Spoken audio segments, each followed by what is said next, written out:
Champion Sports Radio. Any rebroadcast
in Grapevine, Texas.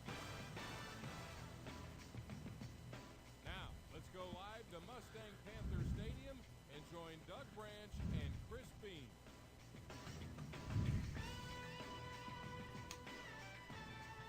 And welcome into a gorgeous Mustang Panther Stadium here in Grapevine, Texas. Shortly, we will bring in my broadcast partner, Chris Beam, who is down on the field with a special guest. But tonight, it's the 0-1 Colleyville Heritage Panthers against the 0-1 Grapevine Mustangs. It's the battle for the red rail. Don't ask me. I have absolutely no idea. But it should be a pretty good night of football. Last week, the Heritage Panthers traveled to Abilene Shotwell Stadium. They were defeated by the Abilene High Eagles, 38-17. On the other side, the Grapevine Mustangs traveled south to, well, yeah, get this, North Crowley, where they were barely defeated, 43-36 in a late game touchdown. So both teams come in at 0-1, and my partner Chris Beam is down on the field with a very special guest of the Grapevine-Colleyville Independent School District. Chris?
So it's Mustang Panther Stadium, but if you go if you go to Colleyville, is it Panther Mustang Stadium, or do you guys argue over that?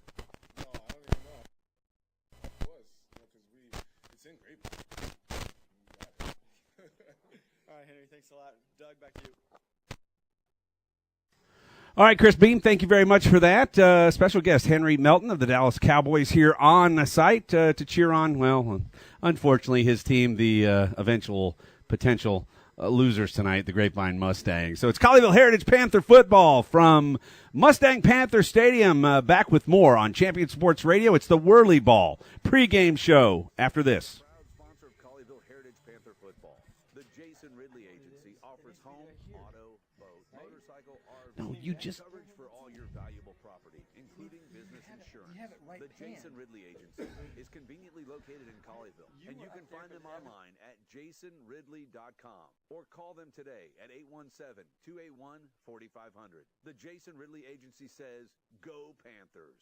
Nationwide is on your side. There's a time and a place for everything. As you'll see, projections for the next quarter are... He shoots, he scores! 2 points for team middle management. The office is not one of them. Jack, can I see you in my office? No pouting, it's your ball. Let's see what you got. But Whirly Ball is. For corporate events, team building, and private parties, Whirly Ball and her is electric fun. Test your skills on the arcade games. Zip around in your Whirly Bug for a Whirly Ball competition. Or play the most affordable laser tag in the city. Learn more at whirlyball.info. Point of Origin Design is your one-stop shop for all your apparel, promotional, event, or team uniform needs. Point of Origin Design is a full-service design and logo creation company that offers a wide variety of imprintable and embroidered products. With competitive pricing and quality work, you can't go wrong with Point of Origin Design. It's always best to start at the right point, so visit them online at pointoforigindesign.com. Let them help you plan your next promotional item or design your next t-shirt. That's online at pointoforigindesign.com. The Centers for Disease Control and Prevention estimates that nearly 4 million brain injuries occur every year due to sports in the U.S. They also estimate that 70% of concussions go unreported. Not identifying concussions early can be devastating, especially if the athlete continues to play with symptoms. Catching hard hits fast is critical, and that's why you need the Shockbox Helmet Impact Sensor. The Shockbox is a small sensor that easily attaches to most football, lacrosse, and hockey helmets and instantly sends a signal to a smartphone on the sidelines when the player has taken a hard hit that puts them at higher risk for injury. The free app receives data from the sensor, displays information about the impact, and even walks the user through a concussion assessment. The app also logs symptom and impact data for future medical use. Visit ShopboxDFW.com to learn more about the Shockbox Impact Alert Sensor and determine if it is the right option for your child. Be warned instantly when a player has experienced a head impact that could result in a concussion. Visit ShockboxDFW.com today. ShockboxDFW.com. Back on the Whirly Ball pregame show with Colleyville Heritage Panther head coach Darren Allman. And, Coach, last week, a very tough defeat, I think, to a very good Abilene Eagles squad. You guys go down to Abilene, 38-17 defeat. What do you take out of that game to try and come back here against a really crosstown foe, Grapevine, tonight?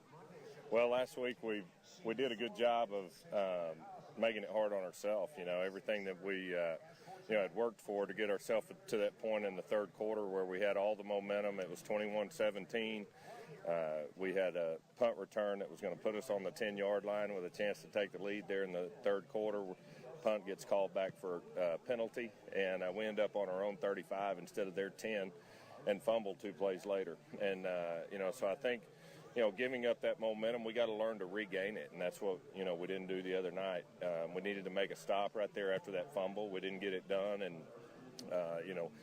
proud of a lot of things that happened last week, the way we came out in the second half and outscored them, 14-0 there in the third quarter until everything fell apart late. So a lot of things to build on, and, we're still in that growth process, and we come in here tonight expecting to see a different product than what we saw last week. A lot better football team.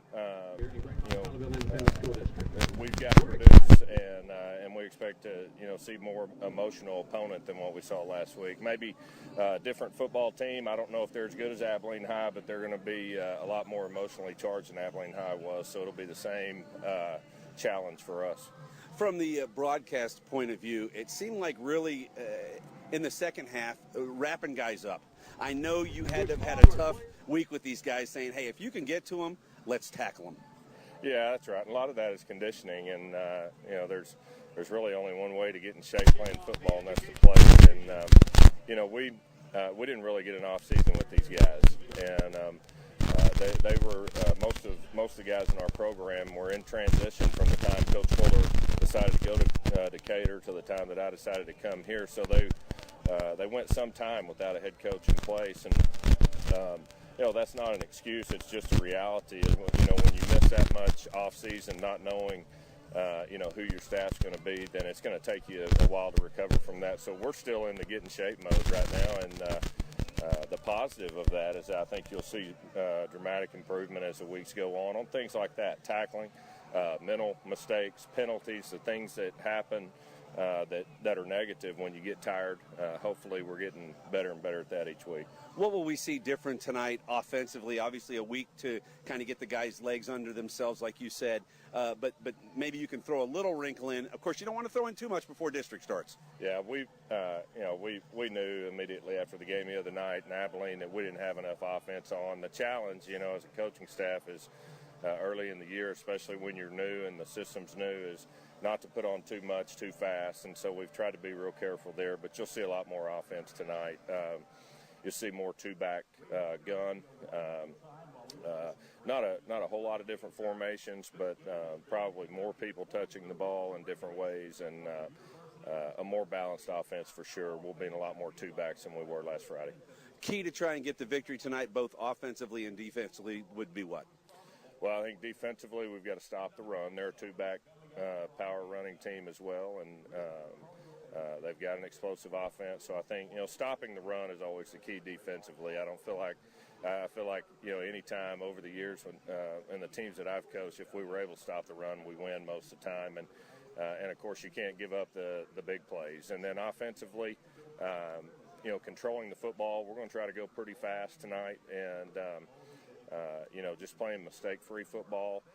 Which is challenging when you're going fast because people are going to be breathing hard, and they've got to think while they're doing it. But we're going to try to stretch the field vertically and run the football. So, we do those things, I think we'll win the game. All right, thanks, Coach Darren Allman, for joining us here on the Whirly Ball pregame show. We look for a victory tonight here, first home game, and get the Panthers and your career here at Colleyville in the V column. That sounds great. And I say V. I hate saying W. I like saying the victory column. That's good. Me too. Let's get one. All right, very good. When we come back, we'll visit with Grapevine head coach Randy Jackson. That's next year on the Whirly Ball pregame show, back on Champion Sports Radio after this timeout. Jason Ridley Agency is a proud sponsor of Colleyville Heritage Panther football. The Jason Ridley Agency offers home, auto, boat, motorcycle, RV, and coverage for all your valuable property, including business insurance. The Jason Ridley Agency is conveniently located in Colleyville, and you can find them online at jasonridley.com or call them today at 817-281-4500. The Jason Ridley Agency says, go Panthers. Nationwide is on your side. Stay up on all the latest news about the teams you care about and know when your favorite games are on the air thanks to Champion Sports Radio social media. Either follow at Champion Sports on Twitter or like our Facebook page at facebook.com/Champion Sports Radio, and you will know what time your game starts, who was named Player of the Week, or what your school's alumni are doing in college. That's on Twitter at Champion Sports and facebook.com/Champion Sports Radio, your home for championship social media. Are you looking for a way to promote your business or increase exposure? Do you just need more people to know that you're there? Join the Champion Sports Radio team and advertise during these games. In the last 4 years, Champion Sports Radio has broadcast over 600 games to more than 3.5 million listeners. And Champion Sports Radio wants to help you use major high school sports to reach thousands of local fans right in your community. Think about it. Die-hard fans just like you tune in each and every week.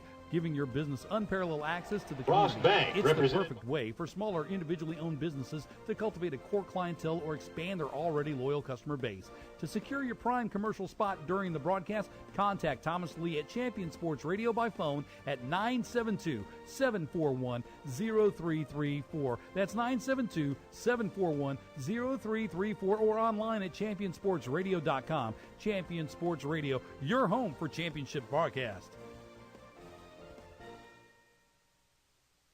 Are you tired of only spending time as a family huddled around the TV? Would you like to enjoy some culture with your loved ones without breaking the bank? Then let me introduce you to the Greater Dallas Youth Orchestra. The GDYO provides music education and performance opportunities for musically talented youth, but this is no kids' concert.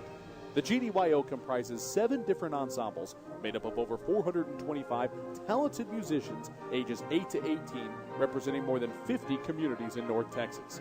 You won't believe how amazing these ensembles sound until you hear it for yourself. So join them for one of their concerts at the Meyerson Symphony Center or Dallas City Performance Hall. For more information on how to make a donation, as well as a listing of upcoming GDYO concerts, visit gdyo.org. And if you know a talented young musician interested in an unbelievable experience, auditions take place in the spring. Connect with the Greater Dallas Youth Orchestra on Facebook, Twitter, LinkedIn, and at gdyo.org. Back on the Whirly Ball pregame show, we're now joined by Grapevine Mustang head coach Randy Jackson. And Coach, last time I saw you, it seemed like you were sitting at a table. It was Simon Cowell on one side and Paul Abdul. No, I'm just kidding. Randy Jackson joins us, first-year coach here at Grapevine. And, Coach, last week, a difficult defeat. You guys were right there with a chance to win against North Crowley, but you come away with a defeat. Tonight, it's the crosstown rival, so to speak, the district rival. I say district, independent school district rival in Colleyville. Talk about your team last week and what you guys have to do to get the victory this week. Last week, I was so proud of them. We were down 20-6, and kids just stayed with us. They just kept competing, and really we played pretty well. We didn't tackle real well, but offensively we executed very well, and we tied it up at 36 late in the game and just couldn't hold it. But a lot of times when teams haven't been winning, kids don't know how to close out those kind of games. So that's just part of the process. So we've got to figure out how to close out and win those games. We've talked about that this week. It'd be nice if this week we had somebody not very good and we could kind of just get a W and start feeling good about ourselves. But we don't get that luxury. We're going to play maybe the toughest team on our schedule tonight in Colleyville Heritage. And not only is it talent-wise, but there's a little bit of the extra pressure of being the crosstown rival. And so, yeah, it's going to be a big game tonight. And, you know, at the end of the season, we talk about playoffs and all that. This really won't mean anything. But today, just for a team that lost a close one, it'd feel good if we get a W tonight, but it'll be a tough task. I know the game is played on the field between the players, but I know you probably have to have a lot of respect for Coach Darren Allman on the other side. He spent time at Permian, of course, down in Austin, Westlake, well documented. You guys both come in as first-year coaches in the Grapevine-Colleyville Independent School District. Is that unusual to you that in this atmosphere, this type of football town, that you'd have 2 brand-new coaches together? Yeah, I think when you get places like this, people just stay. You know, it's a great community. We both have 9th grade sons. I've got an 8th grade daughter. You know, it's just one of those places you want your kids to go to school. And so, yeah, it's pretty unusual, I think. And I got hired first, and then when they hired Darren Allman, I took a big sigh of relief because I thought, well, that guy's more famous than I am. It takes a lot of pressure off of me. I mean, he's a stud, and so I'm trying to eat lunch with him every week so I can ask him questions. But he wouldn't eat with me this week. But, yeah, great guy and a great coach. You say he wouldn't eat with you. That's interesting, and I chuckle at that. The nice thing, I guess, also is that now Colleyville's in the new Big 6A, but yet Grapevine has stayed in 5A. How do you feel that positions your squad? You said that this may be the best team you play all year. That sounds like you think in a first year you've got a good district championship opportunity. Well, I just think that I was in Mesquite Poteet, and we were what is now 5A, and then I went to Plano East, which is now 6A, and I know the difference. I mean, there's great 5A teams, but that 6A is it's a little different animal, you know, as far as just the size, the sheer numbers, and if Grapevine's been at the very bottom of that number for years, that's not just not where you want to be. So we're going to have great teams in our district, no doubt, but I do feel like the Colleyville Heritage and North Crowley was 6A last week and all that we're playing some, these guys are matched up with the Birdvilles and Lake Dallas of our district, really good teams, but they're going to be, we feel like tonight's about as good as we'll see.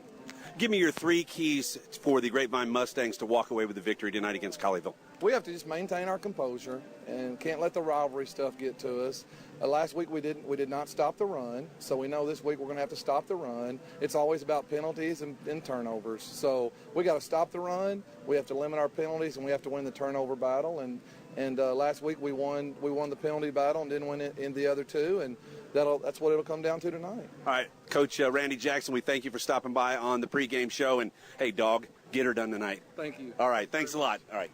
Jason Ridley Agency is a proud sponsor of Colleyville Heritage Panther football. The Jason Ridley Agency offers home, auto, boat, motorcycle, RV, and coverage for all your valuable property, including business insurance. The Jason Ridley Agency is conveniently located in Colleyville, and you can find them online at jasonridley.com or call them today at 817-281-4500. The Jason Ridley Agency says, go Panthers. Nationwide is on your side. Writer Gerald Early said that when they study our civilization 2,000 years from now, there will only be 3 things that Americans will be known for: the Constitution, baseball, and jazz music.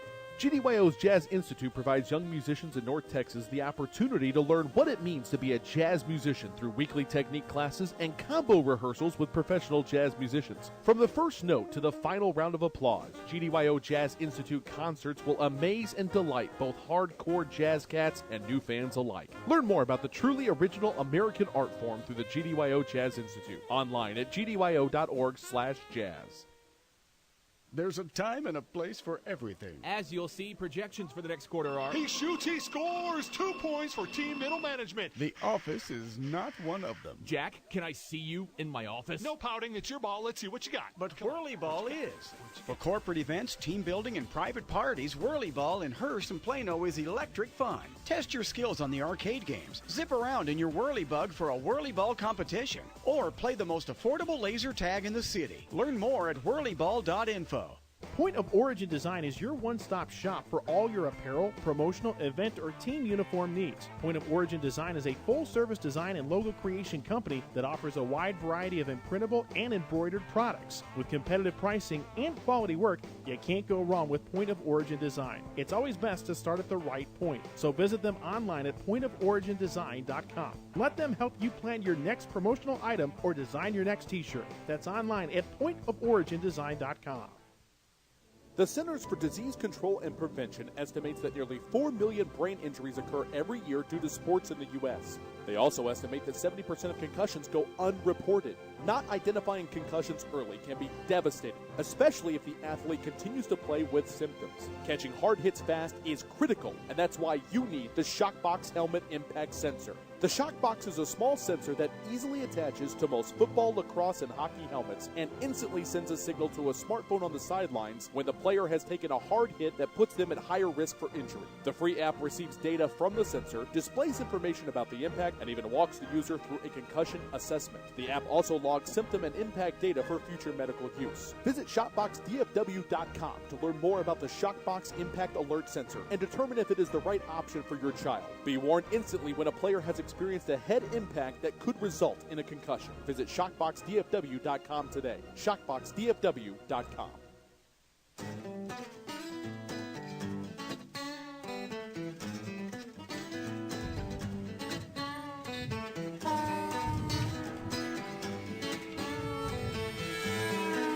Wait for it. Back at Mustang Panther Stadium.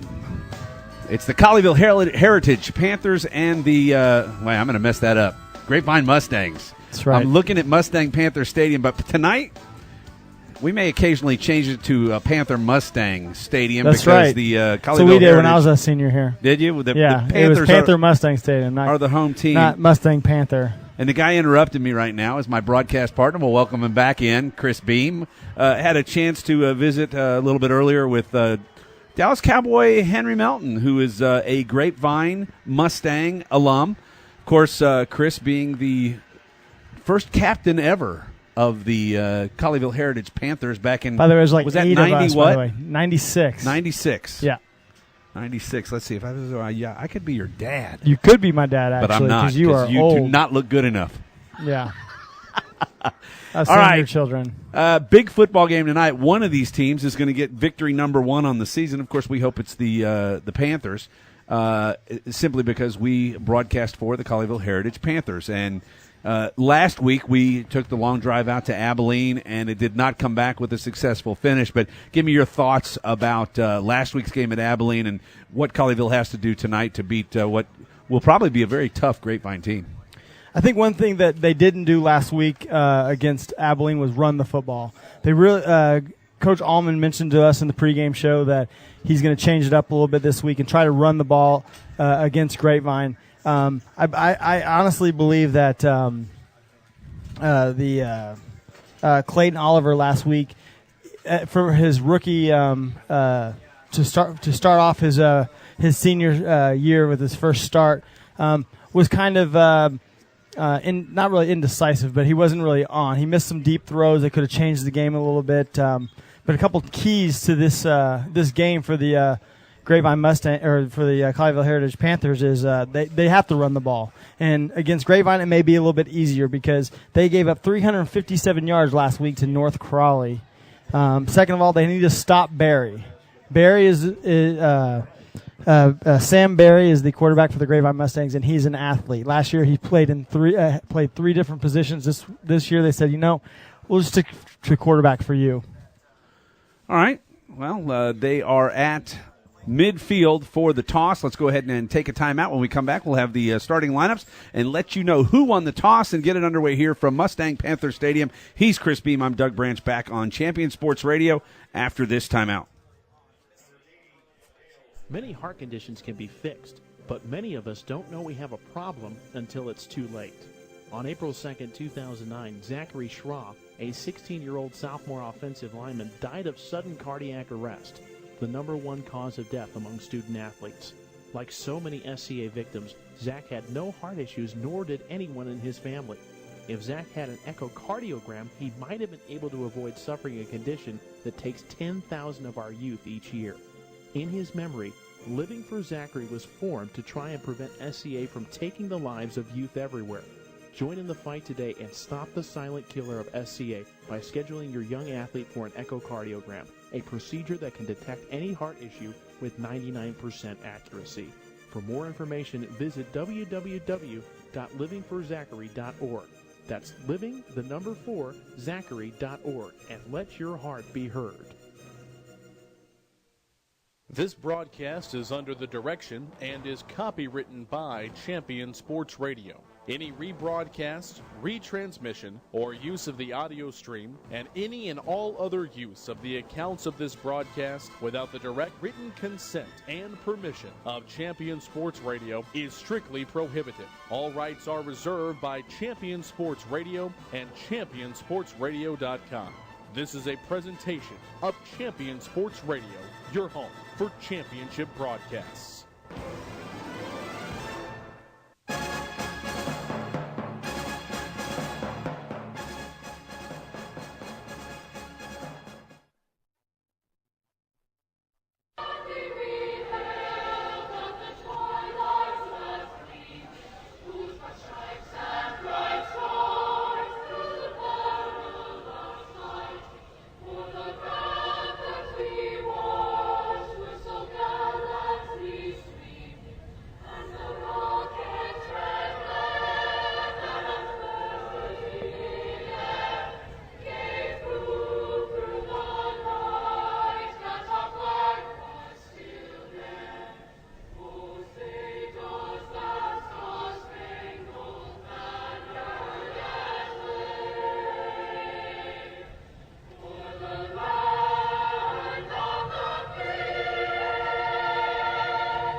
And we're back at Mustang Panther Stadium. Doug Branch along with Chris Beam, and a very nice rendition of the Star Spangled Banner by, I'm going to assume, the Choral Club from Grapevine High School. And Chris, And Colleyville, they were joined. Oh, they joined up. So yes. it was a combination. It was a combo. I like that. GCISD, come on. It's a choral catastrophe.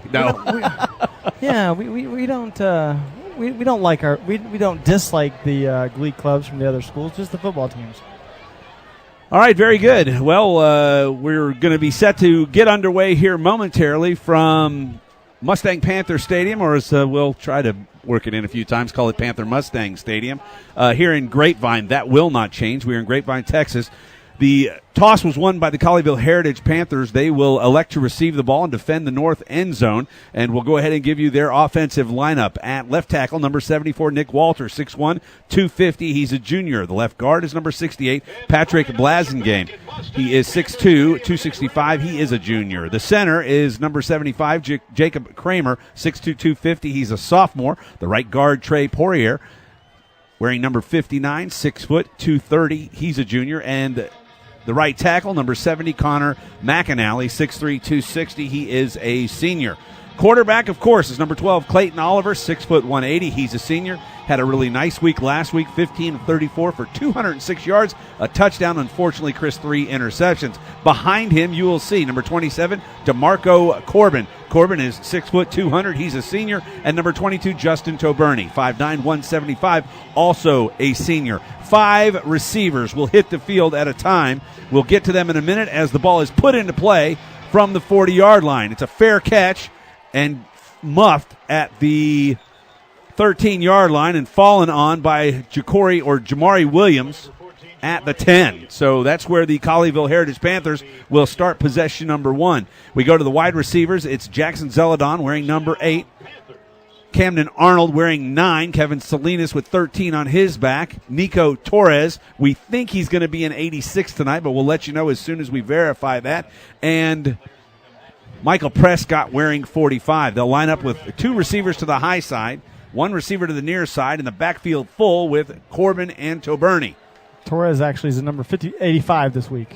Handoff is up the middle to, I believe, Justin Toberny with his first carry on the season, and he'll go for a couple yards out to the 12-yard line. Good play by the Grapevine defensive line. Just got in there and stopped Corbin for a very short game. Ball's on the 13, 7 yards to gain. Second down. Clayton Oliver will take the snap, hand it off. No, he does hand it off. Toberny's got it outside, makes a move, hurdles a man, and gets probably 4 yards on the carry going left. And we've got a stoppage, so I'm not sure if we've got a helmet off. So that player will have to leave the field, and that's Jake Backhand, a 6'1", 210-pound junior on the defensive line. And we talked about the fact that Colleyville needs to run.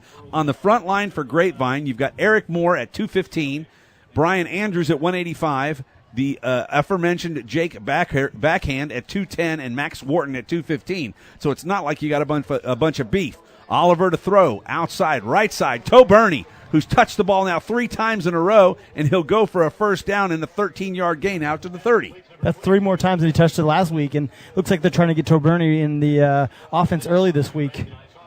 And if you could use DeMarco Corbin as a decoy? As a decoy, exactly. Yeah. This is what they're doing with him right now. Yeah. And if you can get these kind of numbers out of Justin Toberny, it should open the game for DeMarco Corbin. Corbin will get it. They'll sweep left. He's to the 30, turns the corner, 35, and he's going to be ridden down and out of bounds towards the 36-yard line.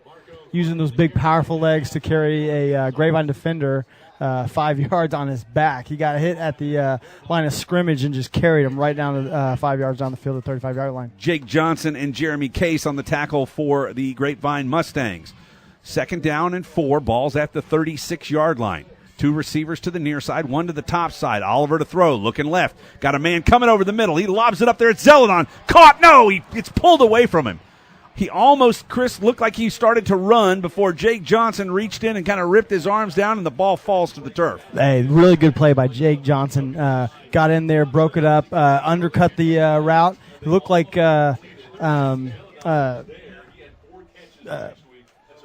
Zeladon broke off on that one, and looked like if he would have caught that, he would have been gone. Yeah, if Oliver can lead him like he did last week, that's a touchdown. Third down and 4. Back to throw again is Oliver. Looking over the middle. Rush from the left-hand side. He'll roll right. Got a man breaking open, and he bounces it to him. Salinas is not able to come back at the 42 and make the play, so it's going to be 4th down and 6. And we'll have to see right here if Darren Allman decides to roll the dice on series number 1 for the Colleyville Heritage Panthers. When Oliver rolled out to the right-hand side, I looked down the field, and he had a Torres open, and Salinas had his hand up calling for the ball, and just that throw's really hard to get out there, especially on the run with a little bit of pressure. Stephen Bodish will step back into punt formation at the 21.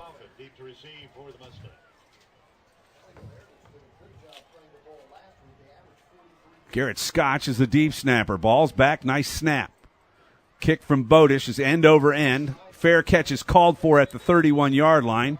And that is number 5, Justin Roach, for the Grapevine Mustangs. So series number 1 for the Colleyville Heritage Panthers goes without a score, but they do move the ball for 1 first down, and they'll turn it over to Sam Berry and the Grapevine Mustangs with very good field position at the 31. Like I said, the Colleyville Heritage Panthers are going to have to watch Sam Berry. He's a very good athlete, likes to run the ball. If he has to pass, he will, but he's a better runner than he is a passer. Berry threw for 303 yards, 30 of 49 last week against North Crowley in a loss. Got a penalty flag on the field. I'm going to assume that's motion. Yeah, it was an interesting play. It was like the whole right side of the line got up like they're going in motion, ran to the other side, try to jump people off sides. But the official said, no, you can't do. After you get set, the offensive line has to sit there. The whole offensive line cannot go in motion, go to the other side. Defense for Colleyville goes across the front. It's Max Crosby, Jason Williams, Keandre Johnson, and Garrett Scotch. Snap back to Berry. Here's flag number 2 and another motion call. That'll back him up another 5. It'll be 1st and 20 from the 21-yard line. The Colleyville Heritage front line seems like they're ready to tee off on this Grapevine Mustang offensive line, and because you got some big beef up in there, and they're not the biggest lines across the board for the Grapevine Mustangs. Linebackers for Colleyville, Mason McKay wearing 44 and Jacob Moore. Your rover is Jared Crouch. Your bandit is Ja'Cory Williams. We'll get to the defensive backs momentarily. Berry now on 1st and 21 or 20. Hands it off inside, and that's White. White will get up to the 25-yard line. Give him 4 on the carry. Jacoby White ran 24 times for 90 yards against North Crowley last Friday, so he's going for almost 4 yards a carry. Yeah, really nice play by Jacoby White, right up the middle for a nice quick 4 yards on second down. 3 receivers to the high side, 1 to the low side. Berry looking down the middle. He'll throw it, caught at the 30 and buried at the 30-yard line by Jared Crouch. And we'll try and get the number on the second. That's Jacob Moore, the 5'11", 190-pound senior linebacker for the Heritage Panthers. Trevor Brown on the reception. Really good play by Jared Crouch to kind of keep don't get beat deep. Keep the guy in front of, keep the play in front of you. Back to the original line of scrimmage, 3rd and 10 for the Mustangs. Berry's going to change out. He's got 2 receivers to each side. White will move to his left in the backfield from the shotgun. Ball at the 31-yard line. Clock's ticking down. 10 seconds. Now he'll move White to the right side. Snap back. Looking over the middle. Got a man. It's caught at the 31. He's not going to get to the first down, I don't believe, and he's cut down by Reed Harrison Ducrow. And the linebacker, Mason McKay. Really nice play by the Grapevine Mustangs. Basically flood one zone and kind of get someone out the backside, kind of like Abilene did last week to the Colleyville Heritage Panthers, but the Panthers defense is like, we've seen this before. We've corrected it this week. You're not going to get the first down on us. Bryn Middlebrooks will step back to punt for the Grapevine Mustangs. Ball is spotted at the 39-yard line. Back deep is Ryan Philippi. Snap is back. Punt is away. It's a low end-over-end kick. Philippi coming up on a full sprint. Runs by the first tackler. He's got a wave in front of him. He spins to the center. He's across the 40 and down to the 39. Ball's on the turf, and I think there's a fumble. We'll have to see if he was ruled down or not. Looks like a rugby scrum at the 40-yard line, and they're going to rule that Colleyville gets the ball back. Yeah, it looked like he went down, and then as soon as he went down, the ball hit the ground, and it kind of popped out. A 30-yard return on a 30-yard punt. So right back in business are the Colleyville Heritage Panthers. Ball's marked at the 40-yard line into Grapevine Mustang territory to start their second possession. 7:58 to go in quarter number 1. No score from Panther Mustang Stadium. Yeah, you heard it right. I reversed it. Panther Mustang Stadium in Grapevine, Texas, alongside Chris Beam. I'm Doug Branch here on Champion Sports Radio, home of Colleyville Heritage Panther football. Back in the backfield again is Oliver. He'll hand off. Corbin coming right. Got a hole. Hits the 30. Across the 35, and he's drugged down there. Not quite a horse tackle, but he is pulled down at the 23-yard line by number 5 for Grapevine, and that is Brandon Coffin. Yeah, Coffin just saved a touchdown. He had a wrap DeMarco Corbin up. Really nice run by Corbin. Snap back to Bernie going left. He'll cut back. Now he spins outside nowhere on this play as the defensive front line for the Grapevine Mustangs shuts down the diminutive Justin Toberny. Yeah, Toberny went took to the left, and he kind of started stutter stepping, trying to look back and see if he could find a hole, but the Grapevine Mustangs really contained that backside pursuit. Of course, we talked with Coach Allman in the pregame show. He said they're going to try and hurry it up, and that's exactly what they're doing. 2 receivers to the near side, over the middle, looking for Salinas. Now he's pushed out to his right, got nowhere to go with the ball, and he probably should have just thrown that one away. Nico Torres waving his hands that he was wide open, couldn't get the football to him, and that'll make it 3rd down and 16 back to the 31. It's really hard to teach quarterbacks to when they're rolling out and they don't see anybody. Hey, throw it into the cheerleaders and to the pet boys over here. Pet boys. Manny, Mo, and Jack? They're the pet boys, right? Is that what they are? That's Manny, Mo, and Jack are the pet boys. Yeah, right. Manny, Mo, and Jack, throw it to the pet boys, and then you're not 3rd and 20. 3 receivers to the high side. Nobody on the low side. Looks like they're going to roll left. Oliver's got it. Looking down the middle. Got a man breaking open. Oh, what a pass! Zeledon's got it down to the touchdown line, and he'll score. And we've got a flag down on the far side, so hold everything. Tissues down at the 25-yard line. Really nice play by Zeledon, boy. He broke open, put that hand up, and it was a nice strike by Oliver. Really nice pass. And downfield on the offense. Number 8, the slot is covered up. 5-yard penalty from the previous spot, remains 3rd down. So they call it on Zeledon. How is Zeledon illegal downfield? Oh, the way they set up? No, yeah, he covered up the tight end. Okay. He covered up the tight end, and he ran down the field. Or Zeledon was in the slot. The guy covered him up. He needs to be off the ball or vice versa. Yes, Does that make sense? He's almost like the tight end. And I said they had receivers to the high side open to the bottom side. Right. So that's set up. Yeah, they need to switch that. Let's run that play one more time because it was a great pass from Oliver. They're going to run it down to the near side. All right. Oliver takes a snap at the 41, looking to throw again. 20 yards to gain. He's got all day. Opens a soda. He's going to run around a little bit. Now he's got room to the 25, to the 20, a block. What a good block to the 15. No way is that that's terrible. And there's a late hit on the far side. That's going to wipe both of the plays out. I really do not believe that was a block in the back. No, they're going to call it. He got around. Absolutely. He got him in front. He got in front of the jersey. They're going to call it, but that doesn't mean it's right. No, I would agree. Our officials for tonight's game, Bill Theodore, Mike Martin, the umpire. The head linesman is Thomas Bean.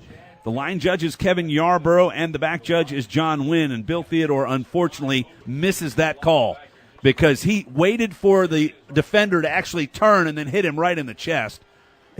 Coach Allman's out on the field talking to the referee. I don't know if he's going to pull that flag. Well, the interesting thing will be is there's a live ball foul, and is there a dead ball foul hitting him out of bounds? It is, so they're going to get the automatic first down. 15 yards from the end of the first foul, automatic first down. That's it. So it ends up benefiting the Panthers. Yeah, so do they back them up and then take it that way? I believe that's what they did, yes. But because it was a dead ball foul, they get the automatic first down on the personal foul. Boy, they really...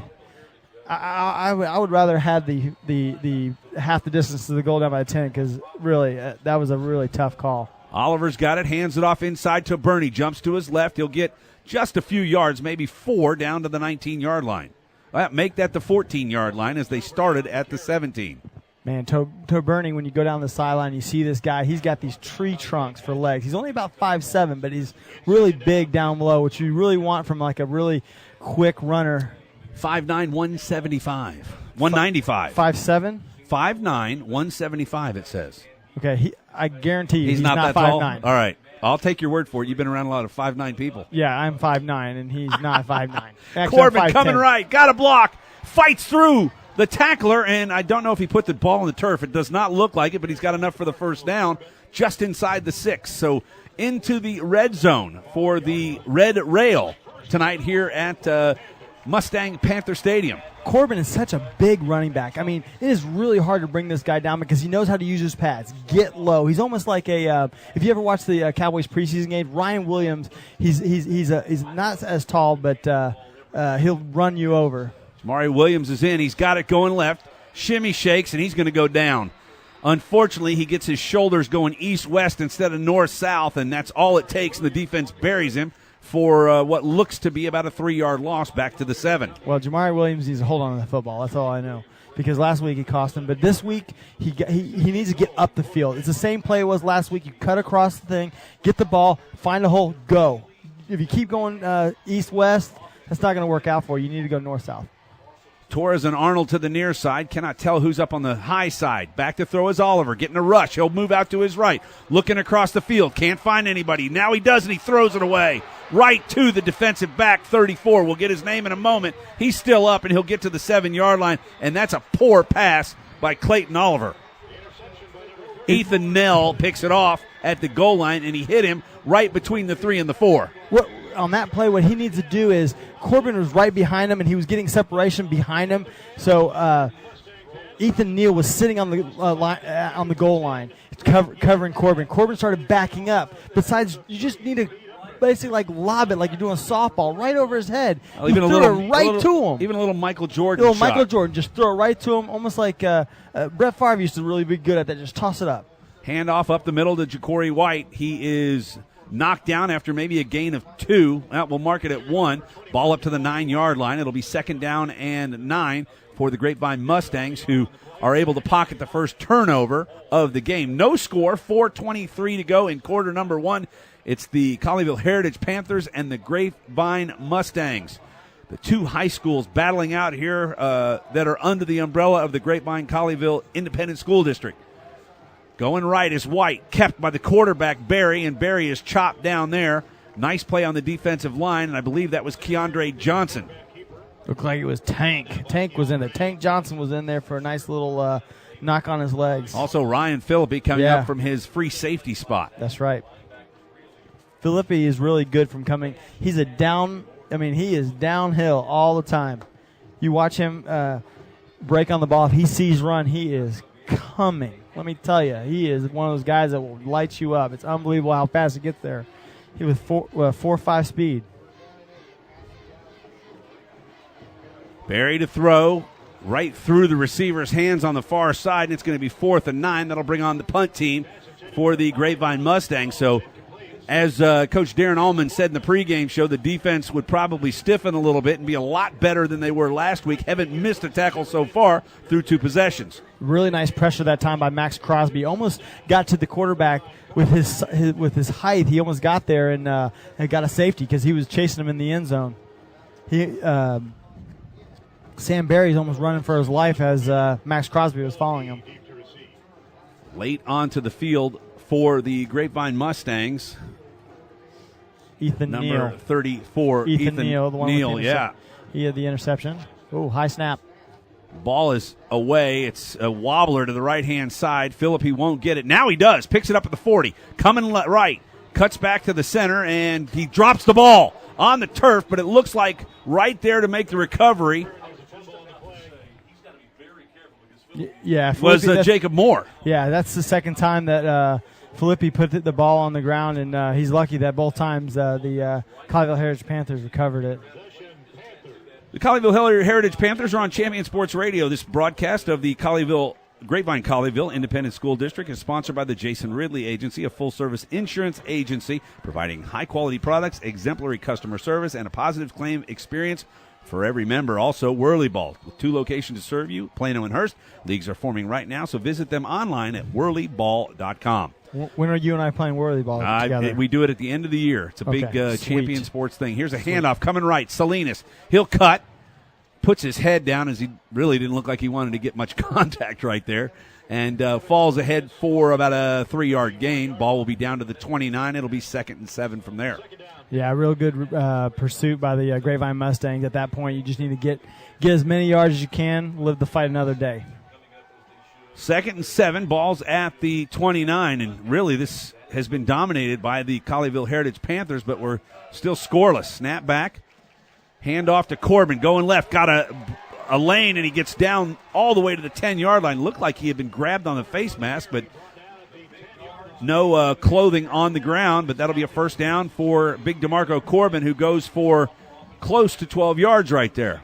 Yeah, Chad Kelly of the Grapevine Mustangs took a little got a little ride on Corbin's back for about a good 5 to 10 yards actually on that play. It's pretty exciting. 3 receivers and a tight end with Toberny to the right. Hands off, got room to the 5, all the way to the 3, cuts back, touchdown, Justin Toberny. And just like that, the Heritage Panthers are now on the scoreboard and lead this one. Here's a flag, a late flag by the back judge. Going to assume that was probably some sort of unsportsmanlike or a celebrating penalty. Really nice job by Justin Toberny. I was talking to some people pregame, and they were telling me that Toberny in the offseason put on a lot of muscle and a lot of weight. And when I went down there to look at him, man, it was all on his legs. I mean, this guy is a powerful, powerful young back. It's really exciting to see this guy run. The kicking team is going to come off the field. No, they're going to stay on. They're going to go for the extra point. It'll be Holden Lyons with Stephen Bodish to hold. Dead ball personal foul, number 13 on the offense. Penalty being enforced on the kickoff. So Kevin Salinas picks up the personal foul at the end of that run, but the points will stay on the board.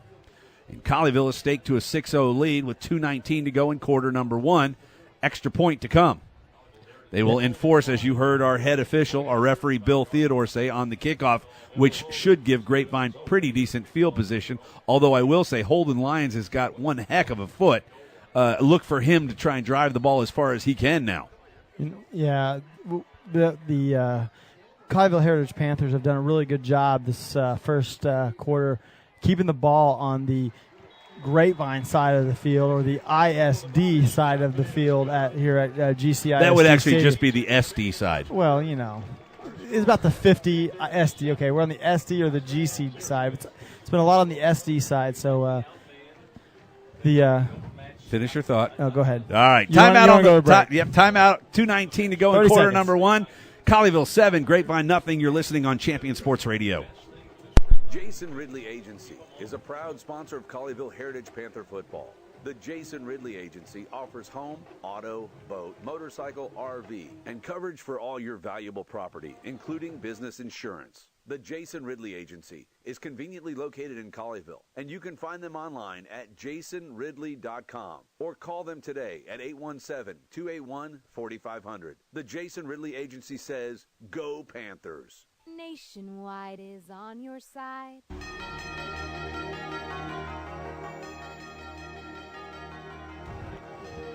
Back at Mustang Panther Stadium alongside Chris Beam, I'm Doug Branch. The Colleyville Heritage Panthers put the first points on the board here to try and win the Red Rail. 2:19 to go in quarter number 1. Colleyville will have to kick from their 25-yard line. And it looks like it's going to be Max Allen that's going to kick off. So they've switched things up on us a little bit as Holden Lyons is kicking the extra points. And Max Allen will put his foot into it from the 25. He'll bang it. High kick coming down around the 24-yard line. It's caught there. Coming forward. Oh, what a hit! Absolutely flattened is number 48 for Colleyville. That's Isaiah Oguinagwa, who comes in and puts down the proverbial wood on Brendan Davis, the backup quarterback, and unfortunately the guy for Grapevine that decided to field that kickoff. Jeez, I mean, that was an unbelievable hit. That's what you want from your special teams guys. Guys that just run down their full speed with, no care in the world and just sacrifice their body for a nice hit. Barry looks to throw. It's tipped. Oh, and unfortunately, had Mason McKay looked up, it would have dropped right on his head, but he did not see the football, and it safely drops to the ground. Jake Brown tipped that ball, and it was unbelievable that he didn't intercept it. He's such an athletic outside linebacker that he jumped up and timed it exactly. Barry rolling right, got a man. It's caught at the 40, check that, at the 37-yard line and pulled down right there very quickly. I believe that was Jared Crouch. That's right, Jared Crouch. Really nice tackle in the play, holding on, open field tackle. He got him around the ankles and held on. Ball's on the 37, 3rd and 6 for the Mustangs from Grapevine. 2 receivers to each side. Running back to the right of the quarterback. He'll go in motion to the right. Barry by himself. Quick pass. Looks to throw. No, he'll pull it down and run. And he parts the Red Sea. And, oh, goodness. Ryan Philippi cuts his legs out as he jumps. And he does not quite the John Elway. Kind of instead of spinning vertically around, he's going the other direction sideways. But he's okay. And a first down for the Colleyville, or check that, for the Grapevine Mustangs. He looked like a jack. You know what a jack is? You sure, know when I you do. Jacks? He was just spinning in the air. There's arms everywhere. And he holds on to the football. Ball's down into Colleyville territory at the 44. Barry takes the snap, hands it to White. No, he keeps it. He's working the right-hand side. Gets around the corner, and he'll scamper for about a 4-yard gain. Sam Barry did this last week to North Crowley. He did a really good job of, faking the handoff and hitting the outside, and he always keeps the hand on the ball, looking for someone downfield. If it clears out, he takes off. If not, he'll dump it off to one of his wide receivers. Barry ran for 108 yards against North Crowley on 22 carries. He was the leading rusher for Grapevine. This time he'll work to his left, rolling, throws back across his body. It's caught at the 32. The ball gets away, and they're going to blow it dead as Philippi tries to pick it up and finally kicks it out of bounds at the 45-yard line of Grapevine. But I think they called that an incomplete. Well, no, they're going to call that a completed pass. The officials have marked that. Philippe did his nice little pull when they hit the ground. So what a defender does is when he tackles you, he grips the ball from the backside, and as soon as he takes the momentum of his body and he pulls as soon as he hits the ground, and it popped out. But too bad he hit the ground first. A lot of times you can pull ahead of time. Handoff inside Grapevine. That's White, and he's going to go forward for close to a 4-yard gain down to the 30-yard line. Be second down, and we'll call it a long 6. Grapevine now starting to put together their best offensive possession of quarter number 1. 36 seconds to go left in the quarter, and they're down by 7-0 to the Panthers, who just scored on their last offensive possession. Sam Barry's really trying to get his guys to the line of scrimmage to get going. Takes a snap, handoff inside, and it fumbled. Ball's on the turf, and it comes back. And this is going to be a 3rd and 10 as it's fallen on by number 58 for Grapevine, Buddy Love. Now, gosh, I love that name. Buddy Love. Buddy Love. Where's that name familiar from? Nutty Professor. Nutty Professor. Buddy Love.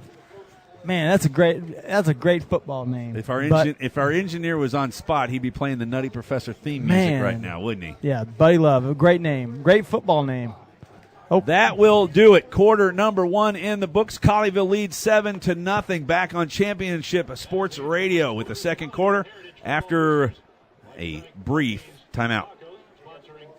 Point of Origin Design is your one-stop shop for all your apparel, promotional, event, or team uniform needs. Point of Origin Design is a full-service design and logo creation company that offers a wide variety of imprintable and embroidered products. With competitive pricing and quality work, you can't go wrong with Point of Origin Design. It's always best to start at the right point, so visit them online at pointoforigindesign.com. Let them help you plan your next promotional item or design your next t-shirt. That's online at pointoforigindesign.com.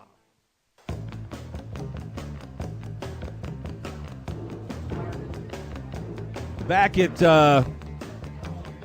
Mustang Panther Stadium alongside Chris Beam, I'm Doug Branch on Champion Sports Radio, and the Colleyville Heritage Panthers lead the visiting Grapevine, well, it's kind of hard to say that, the visiting Grapevine Mustangs in Grapevine at Mustang Panther Stadium. I'm helping a young lady out real quick. Right. Yeah, she needs to charge her phone. She's doing stats next to us. Yeah. Maybe she's going to hand me a stat. You're distracted. Remember, your wife's listening. Yes, she is. Love you, honey. Oh, goodness. All we do is, that was a quick hit down that one, wasn't it? Never supposed to fade that never out. claimed to be an engineer. Gee Give me a break. whiz. You're supposed to fade it out. You can't just kill it. 2 receivers to each side. Now there was 3 to the top side. Barry getting rushed. He's working left. He's got a little room, and he'll make about 2 yards out of what would have been a loss as he's run out of bounds over there by Max Crosby. And if I can pick up the number, can't Jason quite Williams see it. just took Buddy Love and put him right in the lap of Sam Barry. Luxury? Yeah, yeah. The lap of luxury. That's why Sam Barry had to get out of there, because Jason Williams just took Buddy Love and put him back where Jacoby White started. He basically, as soon as he hiked the ball, he grabbed him in the shoulder pads and just started pushing straight back to the quarterback, and that's why he had to bail out on that one. That was Mason McKay, who's been all over the field for the Panther defense here in the first half. 11:53 to go in quarter number 2, and Grapevine up 7-0. No, Colleyville up 7-0. Jeez. Well, I got everything's messed up. You want me to say Panther Mustang Stadium instead of Mustang Panther Stadium? It's okay. Thank God I don't have to say we're in Colleyville. Yes, we're in Grapevine. There's a big old water tower over there. You think there'll ever be a high school football game played in Colleyville? Proper Colleyville? I doubt it. And literally, we're about, two drivers from Southlake. Timeout. We'll go ahead and take it, pay a couple bills, be back on Champion Sports Radio. You're listening to Colleyville Heritage Panther football on Champion Sports. Back in a moment. Stay up on all the latest news about the teams you care about and know when your favorite games are on the air thanks to Champion Sports Radio social media. Either follow @Champion Sports on Twitter or like our Facebook page at facebook.com/Champion Sports Radio, and you will know what time your game starts, who was named Player of the Week, or what your school's alumni are doing in college. That's on Twitter @Champion Sports and facebook.com/Champion Sports Radio. Your home for championship social media. And that's our 10-second sit down.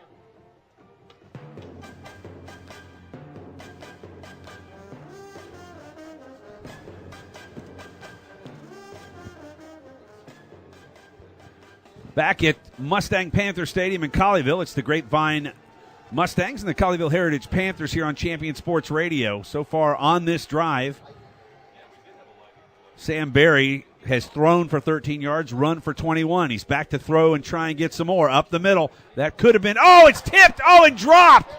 Goodness gracious. Trevor Anderson went for the big play. It goes through Trevor Anderson's hands and right into the hands of the receiver. That's Hanley Forrester, and he drops the sure touchdown. Yeah, he dropped a sure touchdown for the Grapevine Mustangs. It was unbelievable. Just landed right in your lap. That's like if the DB undercut the route, goes right through his hands, and he actually slowed the ball down, and it tips up, and next thing you know, right in his hands and just drops it. And that was a 4th down play, so Colleyville will take over at the line of scrimmage, which was the 33-yard line. In for Colleyville at receiver is Trey Arnold. First time we have seen him tonight, 5'10", 160 sophomore. He's on the low side. They'll run. Give it to DeMarco Corbin coming to the left. Spins out of a tackle. Puts down his shoulder, and he's able to pick up maybe a couple more yards, almost 4 on the carry, and that was all DeMarco Corbin. Yeah, DeMarco Corbin's really good at spinning out of tackles. We saw that last week against Abilene where he took about 4 spins for about 15 yards, and he did the same this week, spinning out of that arm tackle and picking up a good 4 yards on first down. 105 yards of total offense for DeMarco Corbin last week against Abilene. He's well on his way to that again. Here's a fake. Oliver rolling left, looking across the middle, got a man. Caught at the 50 and buried right there by Jake Johnson. That was Arnold, I believe. Nope, check that. Jackson Zeladon. Yeah, very nice route by Zeladon, going right down.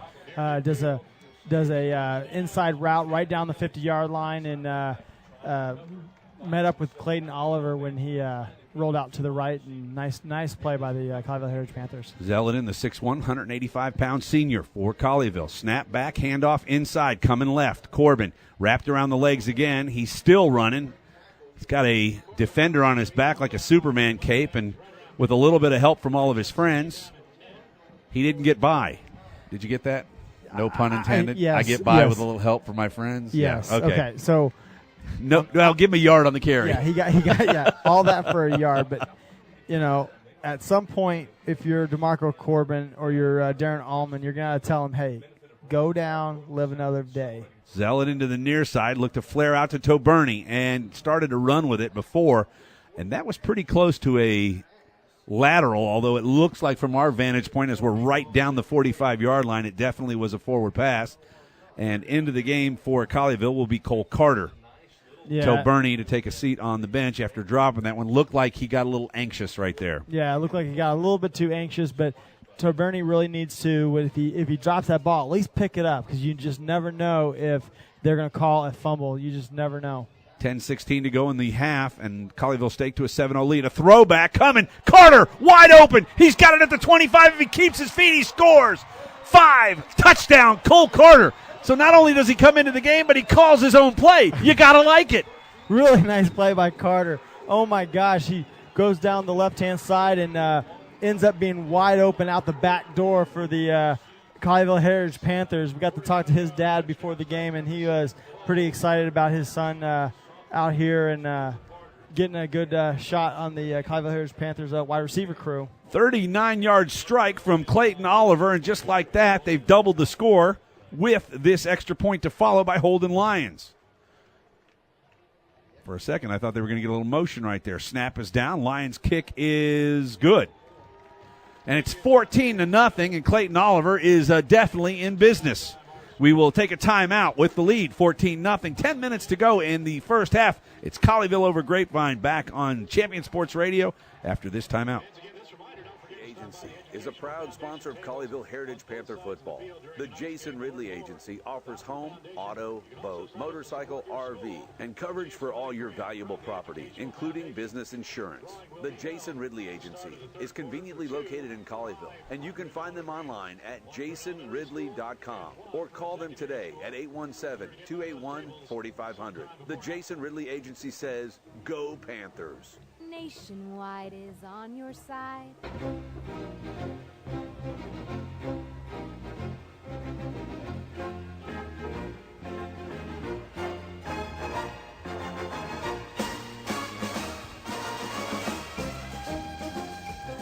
Makes me want to put my spurs on and find myself a horse. A Mustang. A Mustang. Well, ride. Right now the Colleyville Heritage Panthers. The Panthers riding the Mustang. It's 14-0 here at Panther Mustang Stadium, home of Grapevine-Colleyville Independent School District football. And the red rail is what's up for grabs tonight. And right now, the Panthers have both paws on the trophy or on the rail, so to speak. You know what the red rail is, right?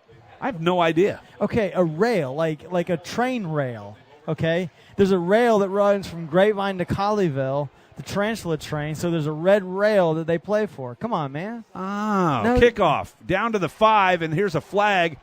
It looked like it came out of Max Allen's pocket, but it didn't, as the official on the far side. Yeah, that was a 20-yard toss. Buried at the 15-yard line is the Grapevine return man. Did not get his number, but we've got a flag, and I'm going to assume this was either a block in the back or a hold, just by how far he threw it from. Yeah, it wasn't as good as the throw that I saw on YouTube from the receiving team, number 48. Then it will be half the distance from the end of the run. First down. Fortunately, I've been around football a long time, so I could kind of just tell what that was going to be. But it's a hold. That'll back up Grapevine to the 7-yard line. It'll be first down in there for Sam Berry and his crew. Berry, the 6'2", 190-pound senior, has been most of the offense for the Mustangs tonight. 9:54 to go in the first half, and Colleyville State to a 14-0 lead. Of course, this Colleyville team playing in District 7 6A, Grapevine in District 6 5A. Snap going left. Running back has it, and he's cut down. Loss of yards, and I believe that went to number 25. Jeremy Case, that would not be right. 29, I'm sorry, can't see very well. Trevor Brown on the carry. 5'7", 150-pound sophomore for the Mustangs. little end around. I'd be remiss, by the way, if I don't mention that we've got Randy Wesley here doing stats for us tonight, and he yelled that down to me, so I appreciate that. Randy, who's keeping the stats. Best in the business up there, Randy Wesley. There you go. There is no one else in the business here tonight that keeps stats, so there you go. Handoff inside to White, and I don't know who that was that high jumped the pile, but the Fosbury flop went down as he piled on. And they'll stop him back to the original line of scrimmage, and it'll be 3rd and 10.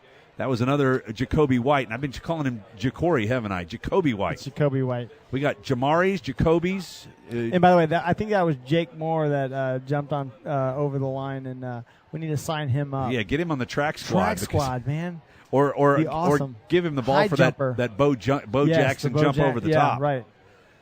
Snap back, rolling right is Barry at the goal line. He'll throw out, and it's behind the intended receiver. That was number 20, Maddox Midow. Didn't really give Midow a chance, kind of threw it behind him. Good stop by the Colleyville Heritage defense. And it looks like we're going to have a 4th down coming up. On to punt will be Bryn Middlebrooks, the 6 foot, 175-pound senior for the Grapevine Mustangs. Back to receive. Yep. That guy, Ryan Philippi, number 10, I'm calling it. Stud senior. He's going to run this one back, huh? I'm calling it. I tried to call it last week. He almost did. He got to the 10, and they called it back. Yeah, he put down his stakes at the 35. This one is not very far. He's going to receive it at the 36. Running to his left. He's going to have to reverse, and he's going to go down. Yeah. As he was not able to get quite to the wall, and a host of Grapevine defenders are there. But the good news is this possession will start at the 30-yard line. They're almost in the red zone with 8:22 to go here in the first half, and Colleyville State to a 14-0 lead. See, when I call those, I can see him lining up on the 35-yard line. I thought it was going to be more of a line drive kick because he was punting out of his end zone. Because usually you get more of a rush. You don't have to make excuses that he doesn't run it back. It's okay. I'm just saying. I'm just trying to give you my commentary why I don't think he did. I'm just riding your drawers right now. Easy. Oliver back in the shotgun once again. He's got 4 receivers in the game. He'll hand it off to Corbin going up the middle. Spins, breaks loose to his right, to the 20, now down to the 15, still going to the 10, and he's got a host of Mustangs that he pulls down to the 7-yard line, and that's worth 22 yards to the back of DeMarco Corbin. Corbin, really nice run on that one. Did his patented spin move on the line, used the umpire as a block, and then it took 5 Grapevine Mustangs to drag him down. Well, Randy Jackson has seen enough. He calls a timeout. So 8:11 to go in the first half, and Colleyville in business in the red zone at the 7. We'll take a timeout. You're listening to Grapevine-Colleyville Independent School District football here on Champion Sports Radio. Sorry.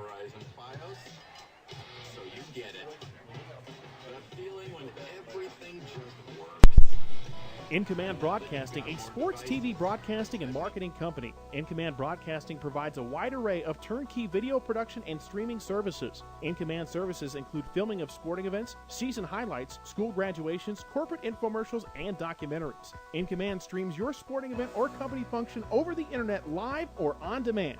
Call 972-851-7888 to raise the energy of your next event. In Command Broadcasting, 972-851-7888.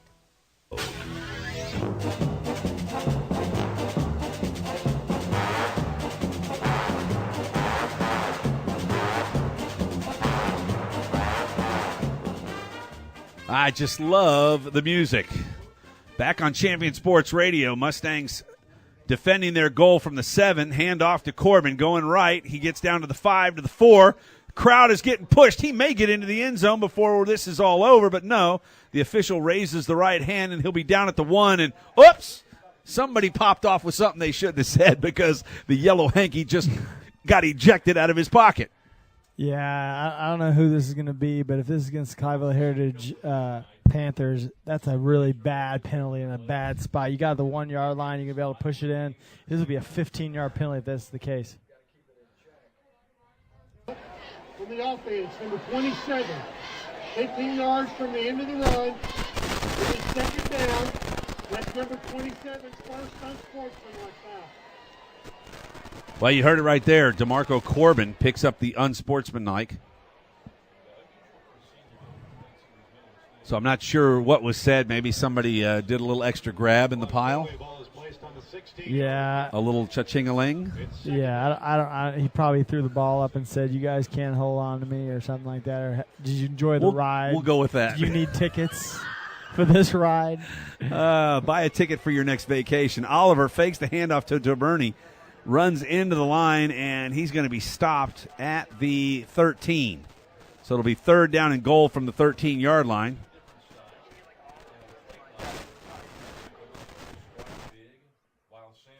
We're having a little technical difficulties on one of these microphones, so we're just going to move it on over.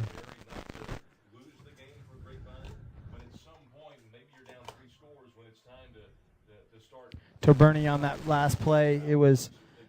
It's the cable. Can't be doing it on every one of them. Check 1, 2.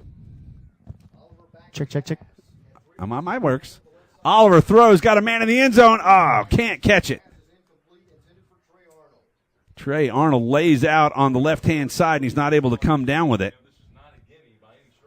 And I believe the field goal unit is going to come onto the field, and it will. Holden Lyons will take the opportunity to put this one between the uprights. That was Kevin Salinas, actually. That was on the missed opportunity there for the Mustangs and the Colleyville Heritage Panthers. It looks like they're going to be lining up for a 31-yard field goal off the right hash. So just like that, we start getting junk out of our... Well, snap is back. Bodish gets it down, a high snap. It's a high kick, but it looks to be good, and no, misses just off the right side. So a Florida State special, and the kicker Holden Lyons was knocked down, but no flag thrown. So Grapevine will take over at the 20-yard line where the ball was kicked from. Or we'll call it the 21. I guess you said it was a 31-yard field goal, so I'm going to assume they'll take it to the 21. Yeah, 31-yard field goal on that one. Looks like the Grapevine Mustangs are going to come out. They put out the 20, interesting enough. Oh, because where the spot was. Dude, is there like a fire over there in the other stands? No, I think they're doing powder. Okay. It's something that the kids do. They take like baby powder and they throw it up like LeBron. Barry back to throw. He's wrapped up, and he does a really good job of just airmailing this into the what amounts to his bench as he does not take the sack. Nice job by Sam Barry right there. Yeah, Sam Barry on the getting the ball away as Garrett Scotch on the pressure. He broke off of his broke through Jace Ewing and had a nice pressure on Sam Barry.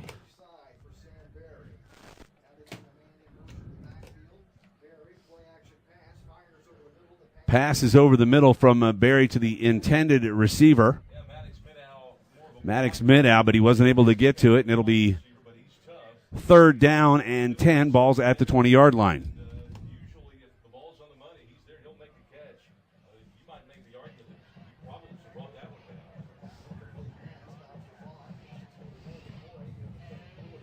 Six minutes and 41 seconds to go in the first half. And a timeout on the floor. On the field. Timeout on the field. 6:41 to play, back on Champion Sports Radio with more of the Colleyville Heritage Panther football game against the Grapevine Mustangs after this quick timeout. Gerald Early said that when they study our civilization 2,000 years from now, there will only be three things that Americans will be known for: the Constitution, baseball, and jazz music. GDYO's Jazz Institute provides young musicians in North Texas the opportunity to learn what it means to be a jazz musician through weekly technique classes and combo rehearsals with professional jazz musicians. From the first note to the final round of applause, GDYO Jazz Institute concerts will amaze and delight both hardcore jazz cats and new fans alike. Learn more about the truly original American art form through the GDYO Jazz Institute online at gdyo.org/jazz.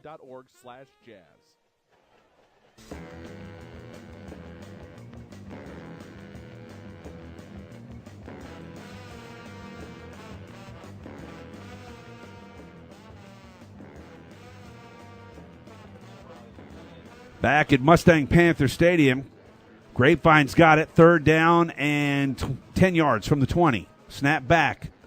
Barry fakes looking to his right, getting rushed out of the pocket to his right. Now he'll throw it away again. Oh, and he's smacked.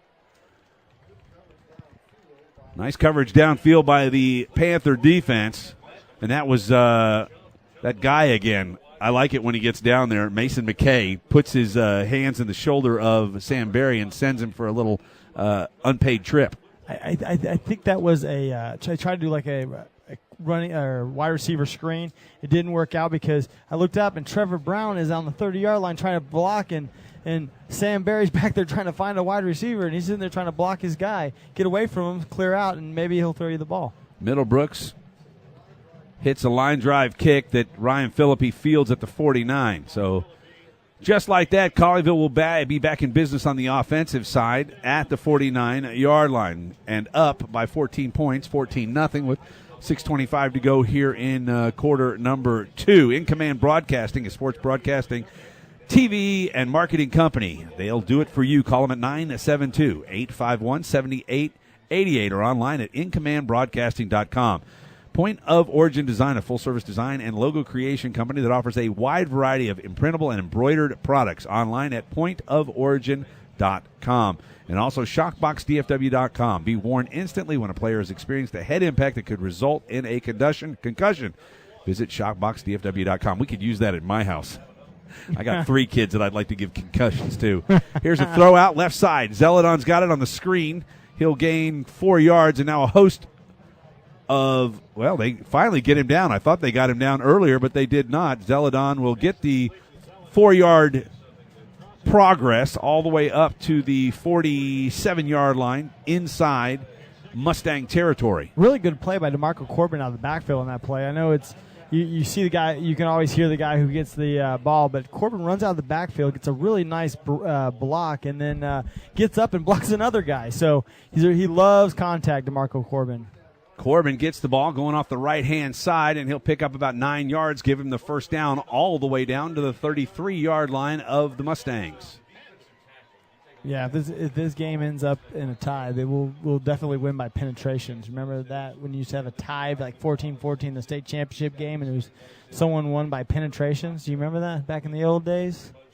I do. Yeah, I was like, really? Can we just break this tie? Yeah, like penetrations had anything to do with it. Exactly.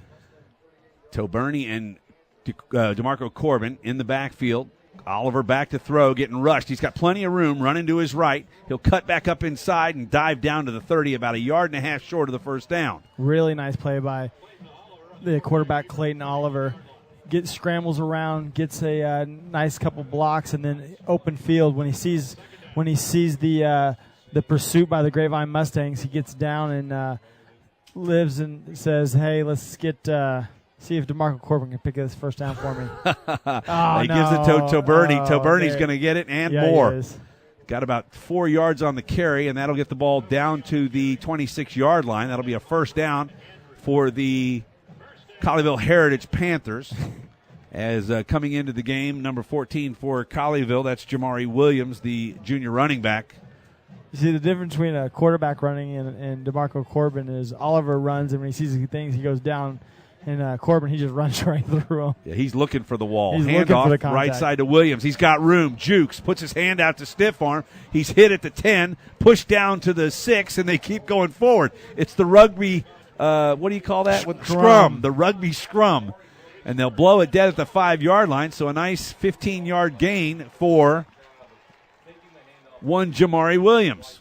Really nice play by Jamari Williams. He is a really quick out of the backfield. Junior, 5'11", 175. He is a speed burst out of the backfield. I see why he's playing that halfback position. 4:17 to go in the second quarter. Snap back is low. Hand off to Corbin up the middle, and he gets hit a couple of times, but you're not going to stop him there, and it's a Colleyville touchdown. Yeah, real nice play by DeMarco Corbin. He's a really tough back to stop, especially down inside the 5-yard line. You give him the ball. If he has his momentum going forward, there's no way to stop him. It's going to be that he's going to take that rugby scrum and just kind of carry him on the end zone. Holden Lions on for the extra point, and I realize, Darren Allman, that this is not a Abilene High Eagle team, but this is also not the Colleyville Heritage Panther team we saw last week. No errors, no mistakes, really, and they are running on all cylinders tonight. Holden puts his foot into the ball over the goal post on the north end of the field, and it's a 21-0 3-touchdown lead for your Heritage Panthers. Yeah, Coach Allman pregame on a pregame show mentioned to you, Doug, that he was going to open up the offense a little bit more this game. And apparently at 21-0 with 4:06 left in the second quarter, he has. Well, and it could be more than that if not for the unfortunate Clayton Oliver to Ethan Neal interception that happened on the goal line when he had DeMarco Corbin breaking open behind him and just didn't elevate the ball enough. But so far there has not been a lot go wrong for the Colleyville Heritage Panthers tonight, and that is an indicative of a Darren Allman-coached football team. Grapevine just a little overwhelmed at this point, and I think Randy Jackson, head coach for Grapevine, may have alluded to it, that this was going to be one of the better teams that his squad saw this year, and by that statement and by the 21-0 lead by the Colleyville Heritage Panthers, you would certainly agree with that. Yeah, Corbin has 104 yards rushing already in the first half of this ball game, and that's pretty impressive for a guy who last week the Abilene Eagles tended to contain. Now, Coach Allman said that they were going to open up the running game this week with more of a two-back set, and that's exactly what they did with Toberny and DeMarco Corbin. Max Allen puts his foot into the ball. It's caught at the 12-yard line. Coming right now, going back to the left is the Grapevine returner. And if my eyes were better, I'd tell you who it was. But when he gets up off the turf, it's number 40 or 48. 48 would be Matthew Lambert. Matthew Lambert. Where are your binoculars tonight? I had to turn them back in. Their rental period expired, huh? They were my brother's, and he needed them for the game on Sunday. So he's like, hey, can I get my binoculars back? Like, receivers to each side. Back goes in motion to the right. Here's a throw. Tipped at the line of scrimmage and down, and it'll be an incomplete pass. Nice job on the left-hand side by big Jason Williams, who puts that big Panther paw up and knocks it down. Oh, it was Max Crosby, excuse me. Yeah, his 6'3". 6'4", 235, Max Crosby. Excuse me, 6'4", 235, Max Crosby. That is a heck of an arm to throw over. Yeah, and I got to tell you, it's funny. On the two-deep chart that I got from Coach Darren Allman today, he has on defense listed at 6'4", 235, and on offense, he's 6'4", 200. So is he trying to scare people with the fact that he can run faster when he's on the receiving side? Yeah, they tuck off, like they give him a smaller pair of cleats. Barry's got it, goes up the middle. He's going to go for close to 6 yards, and they're still jumping on him. It's another rugby scrum at the 30-yard line. I would tell you who took him down, but it looks like there was about 5 black shirts wrapping up Sam Barry. And well, you know who's always there taking a good angle? Oh, I know. Jason Williams. Oh, Jason Williams. The ball always comes to Jason Williams. The defensive backs, and we have not mentioned them much tonight because there has not been a lot of action throwing the ball. It's Reed Harrison Ducrow, Trevor Anderson, Ryan Philippi, and Nick Felix across the backside. They are the last line of defense for the Colleyville Heritage Panthers. Snap back, Barry. He's going to run right up the middle. He's got the first down and more. Oh, and Harrison Ducross misses on the tackle, and it's tried to be stripped away right there. Oh, actually, did we have 2 5s out there? Who was that dove and missed? No, it was that must have been Nick Felix. Nick Felix dove and missed, but Reed Harrison Ducross is the one who, or Ducrow is the one who pulled him down. Ducrow pulled him down. What happened on that play is Philippe rushed in to get his wide receiver and left the whole middle of the field open, and that's when there it is. It's all right. Well, that's all right. Sam Barry rolling to his left, throwing back across his body, and lobs one out and does not see, and I believe that was Nick Felix, and here comes a penalty for celebrating, and that is not going to make Coach Darren Allman very happy with 2:48 to play here in the half and the ball at the 10. Of course, it'll only end up being a 5-yard penalty, but still it backs your offense up to 95 yards to try and put some points on the board. It's a dumb penalty. Let's be honest with you. You know, it's high school. You know you're going to get a foul. Hey, go off the sidelines over here. Cheer on the sidelines with the cheerleaders after you get to your bench. Don't do it in the middle of the field when the official is standing right there in front of you. So they'll move the ball back to the 5. 2 minutes, 48 seconds to go in the second quarter, and Colleyville leading 21-0 over the Cross Northeast Tarrant County rival, the Grapevine Mustangs. Oliver tonight, 4 of 9 for 76 yards, a touchdown and 1 interception for Sam Berry, who just threw the pick. He's 4 of 13 for 21 yards. So Colleyville doing a great job shutting down this potent air attack by the Grapevine Mustangs. Yeah, but most of these yards tonight for the Colleyville Heritage Panthers is coming on the ground. And Coach Allman did tell us before the game that's exactly what they were going to do. They were going to try to be balanced, but they're going to try to put the ball on the ground most of the night. Oliver hands it off to Bernie, and there's a fumble on the play, and it's going to be recovered at the 15-yard line. So Toberny puts it on the turf, and it's recovered by number 24. 24 for Matt Whitman for the Grapevine Mustangs, and now things have gone from bad to worse as Grapevine will start with their best field position already in the red zone at the 10-yard line and 2 minutes and 40 seconds to try and cut into this 21-0 lead. Interesting enough, the fumble happened exactly on the 10-yard line where the previous play, Felix picked the ball off. So it was basically just a change of possession. Barry gets a snap, and it's picked, and this was, thought it was going to go the other way. It will. Trevor Anderson's got it. He's down the sideline, and he's just knocked out of bounds at the 32-yard line. Boy, if there's not a receiver standing out there spectating, that goes to the house the other direction. Trevor Anderson, the senior defensive back. As soon as he caught that ball, all I looked is to the left, and there was only one guy standing right in front of him like, can he beat that one guy? And obviously he basically kind of, it was on the Grapevine sideline, so he ran towards the Grapevine sideline, and the guy kind of peeled him off and knocked him out of bounds. He couldn't tiptoe him down the sidelines. He did a pretty good job of tiptoeing because he did about 5 yards of it, but he ended up falling out of bounds. But really good play by the backup quarterback. Trevor Anderson steals one back, and it's a turnover on one side, turned right back over on the other side, and back in play, Oliver going deep, got a man breaking open, and it's off the shoulder of the defender.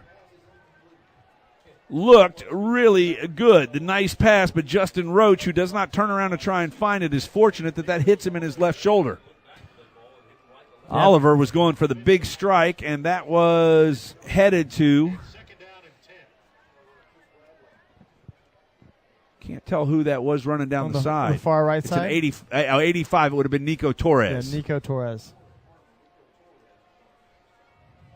So they'll do it all over again. Handoff. Toberny gets another chance. Cuts it back up inside. Cuts again one more time. Tries to find a couple blocks. He won't get them, and he's pulled down after a 3.5 yard gain. Ball's just over the 35-yard line. It'll be 3rd down and 7. Toberny, that's one of his strong points. When I was watching him on tape, he's one of those guys that likes to, he's so small that he kind of hides. If there's a way you can hide behind your offensive line, he hides behind the offensive line, and as soon as he sees that opening, he makes that strong cut, and bam, there he goes. Well, I can't hide behind him, that's for sure, but he can. Oliver takes a snap. Receivers going down the middle. He's got a guy wide open. Caught at the 40.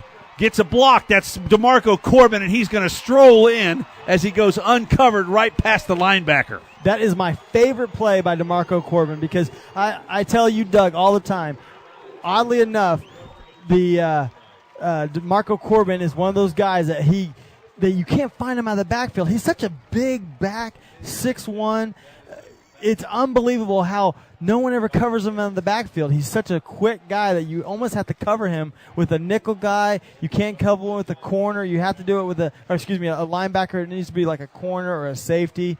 And for some reason, he always gets out of the backfield and just I watched about 5 plays where he just ran for a touchdown and no one covered him out of the backfield. 65-yard pitch and catch, the best on the night so far for Clayton Oliver. It goes to DeMarco Corbin for a nice touchdown, and now a 4-touchdown lead with 1 minute 32 seconds to play in the half against the visiting Grapevine Mustangs. Reminder, the Greater Dallas Youth Orchestra and the new GDYO Jazz Institute. Enjoy cultural experience with your family without breaking the bank. Visit gdyo.org for more information.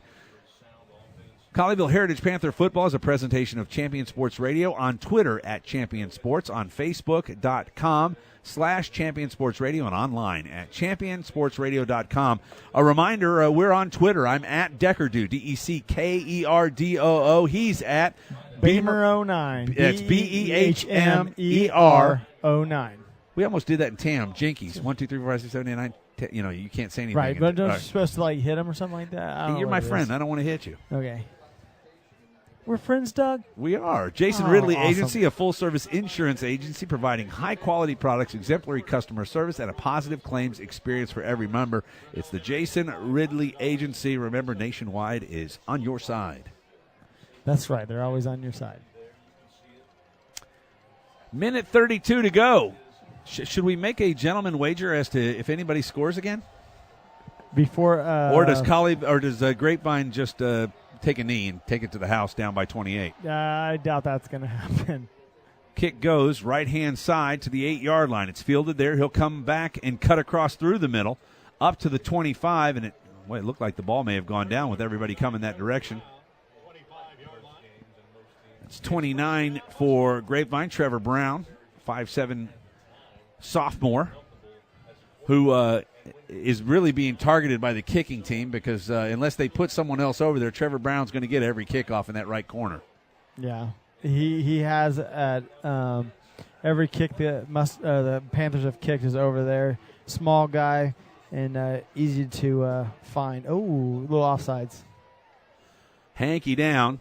Barry's going to get sacked, but this one is going to go for naught. At some point, the referee needs to protect the quarterback. Yeah, because that's not him down on the ground. Well, it's not. That's one of the defenders down on the ground. But Max Jason Crosby. Williams. Ryan Philippe tried to he was blitzing. Time the snap. He tried to time the snap.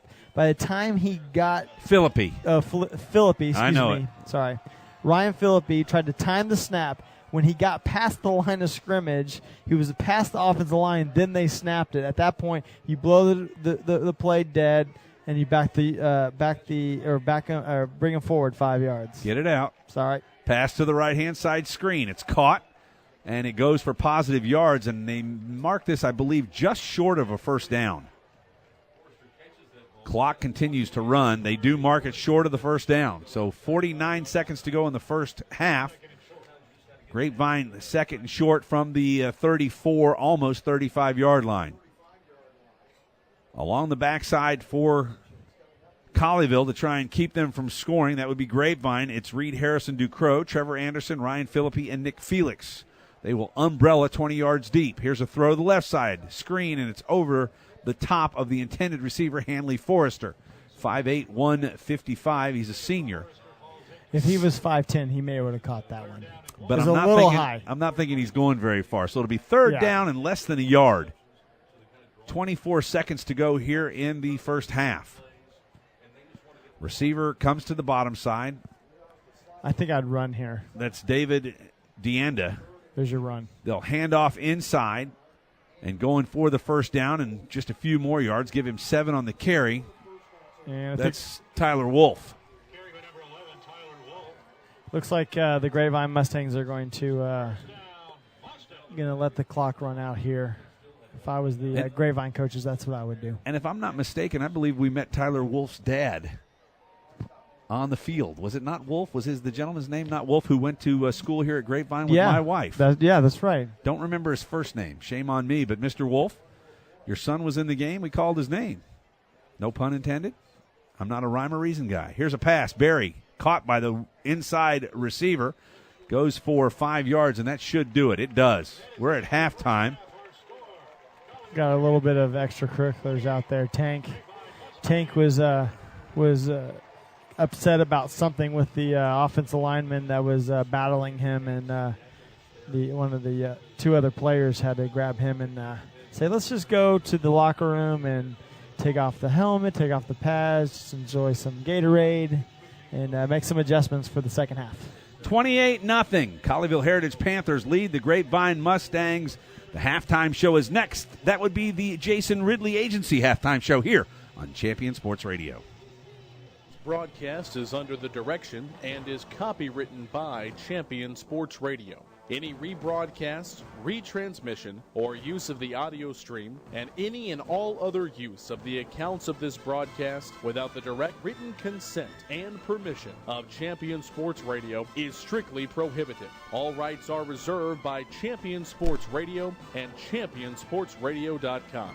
This is a presentation of Champion Sports Radio, your home for championship broadcasts.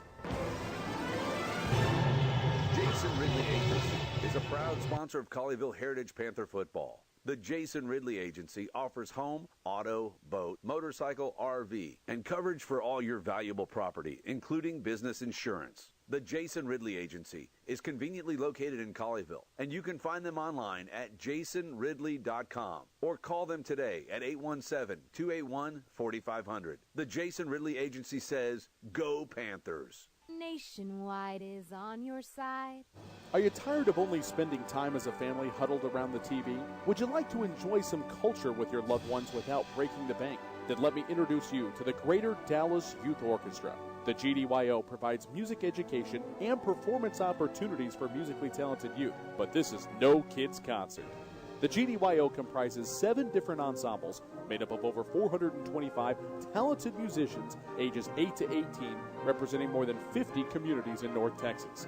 You won't believe how amazing these ensembles sound until you hear it for yourself. So join them for one of their concerts at the Meyerson Symphony Center or Dallas City Performance Hall. For more information on how to make a donation, as well as a listing of upcoming GDYO concerts, visit gdyo.org. And if you know a talented young musician interested in an unbelievable experience, auditions take place in the spring. Connect with the Greater Dallas Youth Orchestra on Facebook, Twitter, LinkedIn, and at gdyo.org. Do you need a boost in exposure? Want to reach local, community-minded folks with information about your business?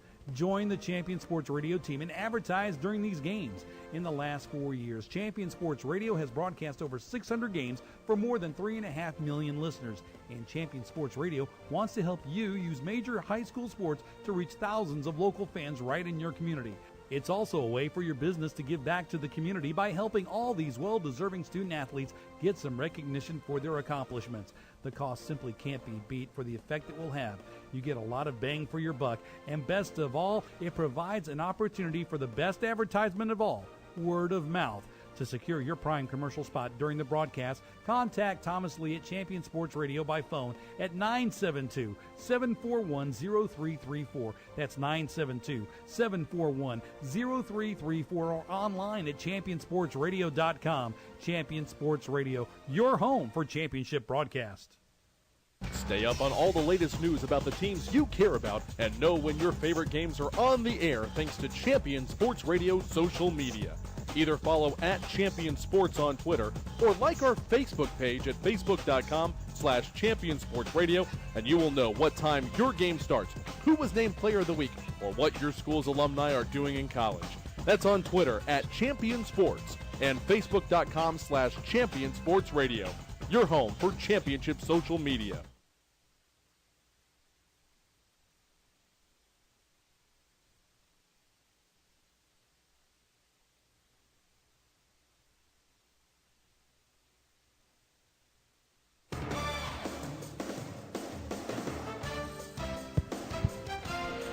Back on the Jason Ridley Agency halftime show where the Colleyville Panthers, Heritage Panthers, are leading the Grapevine Mustangs 28-0 alongside Chris Beam. Doing stats tonight is Randy Wesley. I'm Doug Branch. And so far, Chris, this has been a first half that Coach Darren Allman has got to be happy with. Yeah, real happy with, because his Colleyville Heritage Panthers kind of came out strong, kind of different than they did last week. Now, they have had a couple turnovers, but the running game has been working for the Colleyville Heritage Panthers.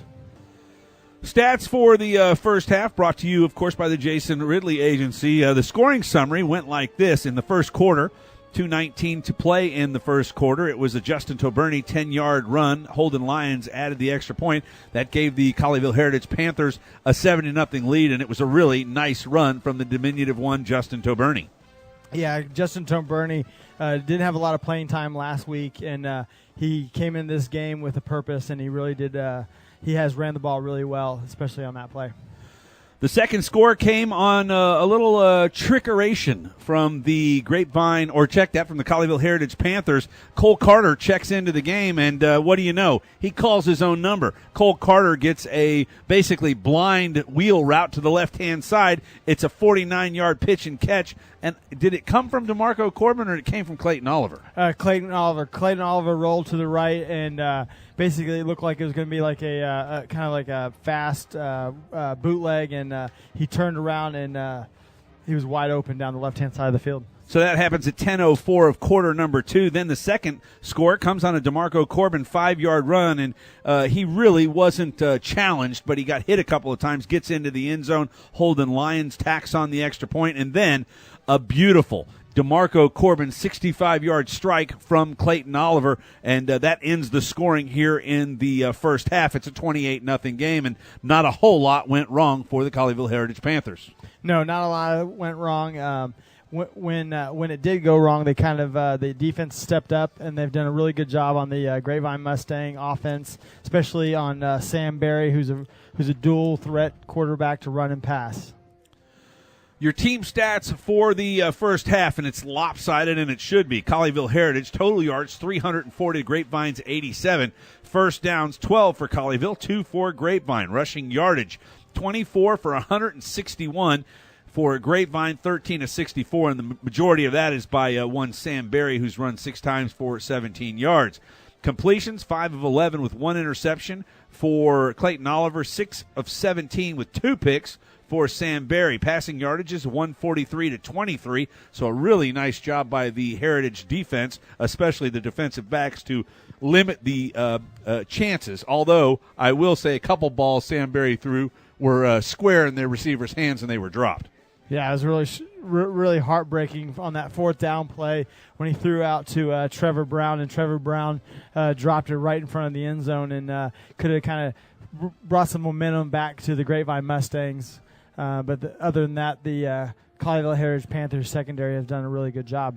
Well, the one stat on the board that head coach Darren Allman can't be happy with, 5 penalties for 45 yards, and I can think of at least 30 of those yards that were careless penalties. Yeah, really self-inflicted wounds from just some players battling against some guys they've probably grown up playing against or playing with in the youth football leagues and in the middle of the in middle school.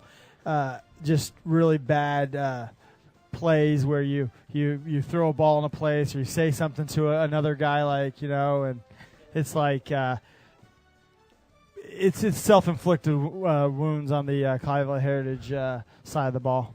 When we come back on the Jason Ridley Agency halftime show, we'll have individual statistics here. It's 28-0 Colleyville over Grapevine. Jason Ridley Agency is a proud sponsor of Colleyville Heritage Panther football. The Jason Ridley Agency offers home, auto, boat, motorcycle, RV, and coverage for all your valuable property, including business insurance. The Jason Ridley Agency is conveniently located in Colleyville, and you can find them online at jasonridley.com or call them today at 817-281-4500. The Jason Ridley Agency says, go Panthers. Nationwide is on your side. Many heart conditions can be fixed, but many of us don't know we have a problem until it's too late. On April 2nd, 2009, Zachary Schroff, a 16-year-old sophomore offensive lineman, died of sudden cardiac arrest, the #1 cause of death among student athletes. Like so many SCA victims, Zach had no heart issues, nor did anyone in his family. If Zach had an echocardiogram, he might have been able to avoid suffering a condition that takes 10,000 of our youth each year. In his memory, Living for Zachary was formed to try and prevent SCA from taking the lives of youth everywhere. Join in the fight today and stop the silent killer of SCA by scheduling your young athlete for an echocardiogram, a procedure that can detect any heart issue with 99% accuracy. For more information, visit www.livingforzachary.org. That's living4zachary.org, and let your heart be heard.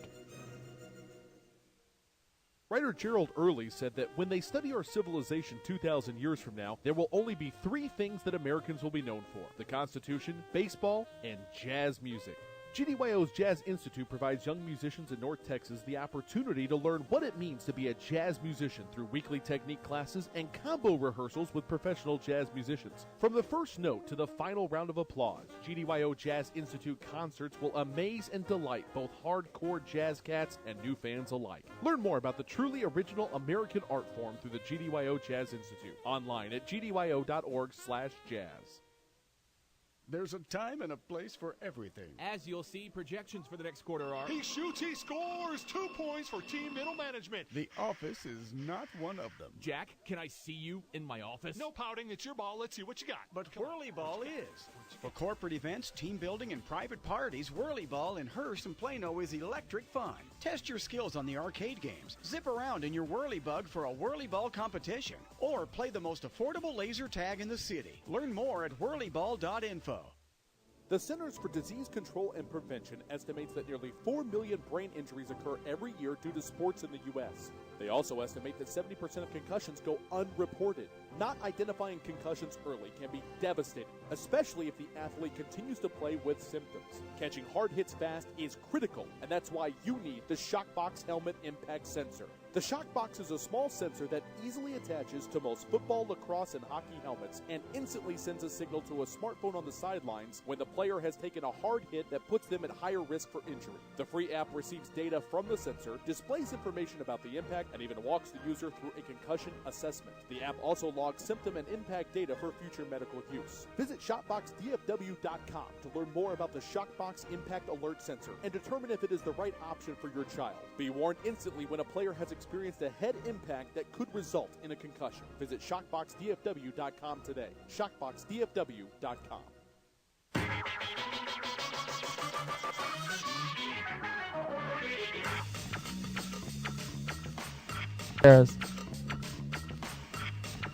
Back at Panther Mustang Stadium in Grapevine, and we're going to call it that for the rest of the night because the Colleyville Heritage Panthers lead the Grapevine Mustangs 28-0. Alongside Chris Beam, I'm Doug Branch here on Champion Sports Radio. And real quick before we go out, actually, I'll tell you what, let's do that. Let's go down to the field and listen to the pride of Colleyville High School. It's the Heritage Marching Band.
All right, the pride of Colleyville High School. It's the Colleyville Heritage Panther Marching Band. With the Panteras out there. They got more for us here? Panteras Let's just are join out there. in and listen to the halftime festivities. Yeah, they're about to go do some stuff. Wall-Trust Credit Union, Sandland Homes, Barton Eye Associates, Colleyville Vision Associates, Dr. Scott Lauer, First Choice Stadium Storage. Well, check that. Let's go ahead and do our halftime stats instead of giving all these free commercials to the in-house people. We'll go through the Colleyville side first. Clayton Oliver, 5 of 11 for 143 yards, 2 touchdowns and an interception at a 45.5% clip. It seemed like he threw more than 11 times, but I guess not, connecting on almost half of them. Yeah, he's doing a really good job tonight of connecting on those deep throws, kind of like honing in on his wide receivers, and Zeladon's helped him out a lot, and so has DeMarco Corbin. DeMarco Corbin out of the back. Kevin Salinas had a couple good plays, and Nico Torres as well.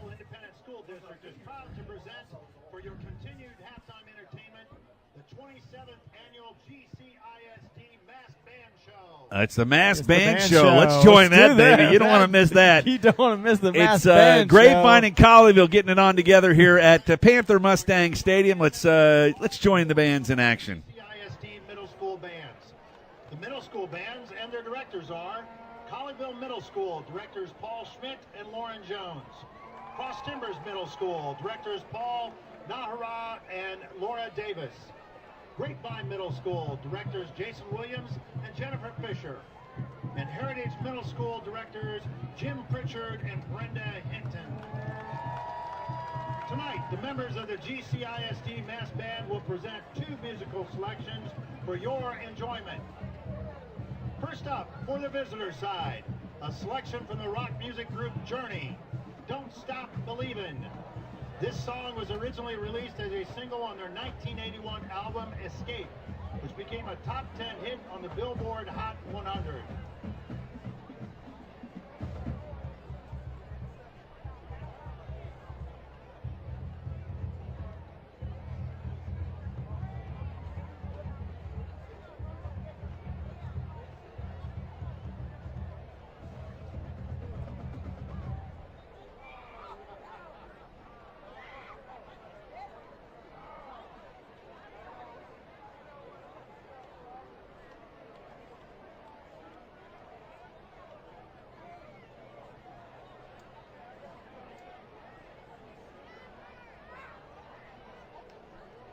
Ladies and gentlemen, the awesome sound of the GCISD Mass Band playing Don't Stop Believin'.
All right, that's the Mass Band.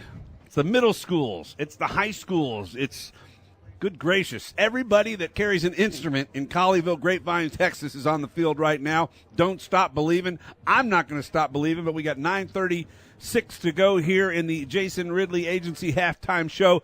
Pay a couple bills, and we'll be back after this. Chris Beam, Doug Branch, back on Champion Sports Radio after this timeout. Is a proud sponsor of Colleyville Heritage Panther football. The Jason Ridley Agency offers home, auto, boat, motorcycle, RV, and coverage for all your valuable property, including business insurance. The Jason Ridley Agency is conveniently located in Colleyville, and you can find them online at jasonridley.com or call them today at 817-281-4500. The Jason Ridley Agency says, go Panthers. Nationwide is on your side. In Command Broadcasting, a sports TV broadcasting and marketing company. In Command Broadcasting provides a wide array of turnkey video production and streaming services. In Command services include filming of sporting events, season highlights, school graduations, corporate infomercials, and documentaries. In Command streams your sporting event or company function over the internet live or on demand. call 972-851-7888 to raise the energy of your next event. In Command Broadcasting, 972-851-7888. Shell experts here to talk about the protective shield you see at Shell stations all over the country. Featuring us. It's there to remind you that no other gasoline protects your engine better than Shell nitrogen-enriched gasolines. Now with 20% more cleaning agents than before. Performance-robbing gunk doesn't stand a chance because your intake valves and fuel injectors are protected. Actively shielded. Hence the big protective shield here. So try Shell nitrogen-enriched gasolines today. No other gasoline protects your engine better. For quality auto service and repair, see the folks at Flat Shell on Preston Road at I-635. Stay up on all the latest news about the teams you care about and know when your favorite games are on the air thanks to Champion Sports Radio social media. Either follow @Champion Sports on Twitter or like our Facebook page at facebook.com/Champion Sports Radio, and you will know what time your game starts, who was named Player of the Week, or what your school's alumni are doing in college. That's on Twitter @Champion Sports and facebook.com/Champion Sports Radio. Your home for championship social media. Point of Origin Design is your one-stop shop for all your apparel, promotional, event, or team uniform needs. Point of Origin Design is a full-service design and logo creation company that offers a wide variety of imprintable and embroidered products. With competitive pricing and quality work, you can't go wrong with Point of Origin Design. It's always best to start at the right point, so visit them online at pointoforigindesign.com. Let them help you plan your next promotional item or design your next t-shirt. That's online at pointoforigindesign.com.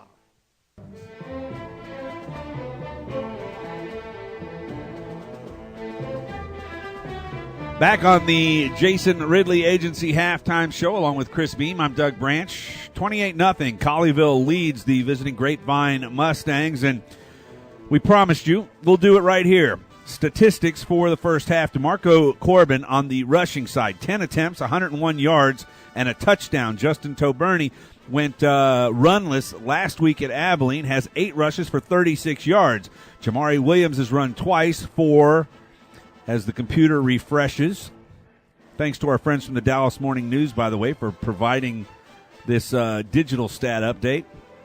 2 for 19 yards. Kevin Salinas goes 1 run for 3 yards, and Clayton Oliver, the quarterback, 3 attempts for 2 yards. On the receiving side, it's DeMarco Corbin leading all receivers, 1 reception for 65 yards and a touchdown. Cole Carter, 1 reception for 49 yards and a touchdown. So 2 long strikes for Clayton Oliver. Then Jackson Zeladon actually caught a ball for a touchdown, but it was called back. He's got 2 receptions for 16 yards, and Justin Toberney has the other reception, 1 for 13 yards. For Grapevine, Sam Berry, 6 of 17 for 33 yards and 2 picks. Berry has rushed 6 times for 72 yards. Jacoby White 5 times for 14 yards. Tyler Wolf 1 for 9, and Trevor Brown 1 for -1 yards. On the receiving side, Maddox Midow has been the focal point of Sam Berry. 4 receptions, 24 yards. Trevor Brown has 1 catch for 5. Harley Forrester has a catch for 4 yards.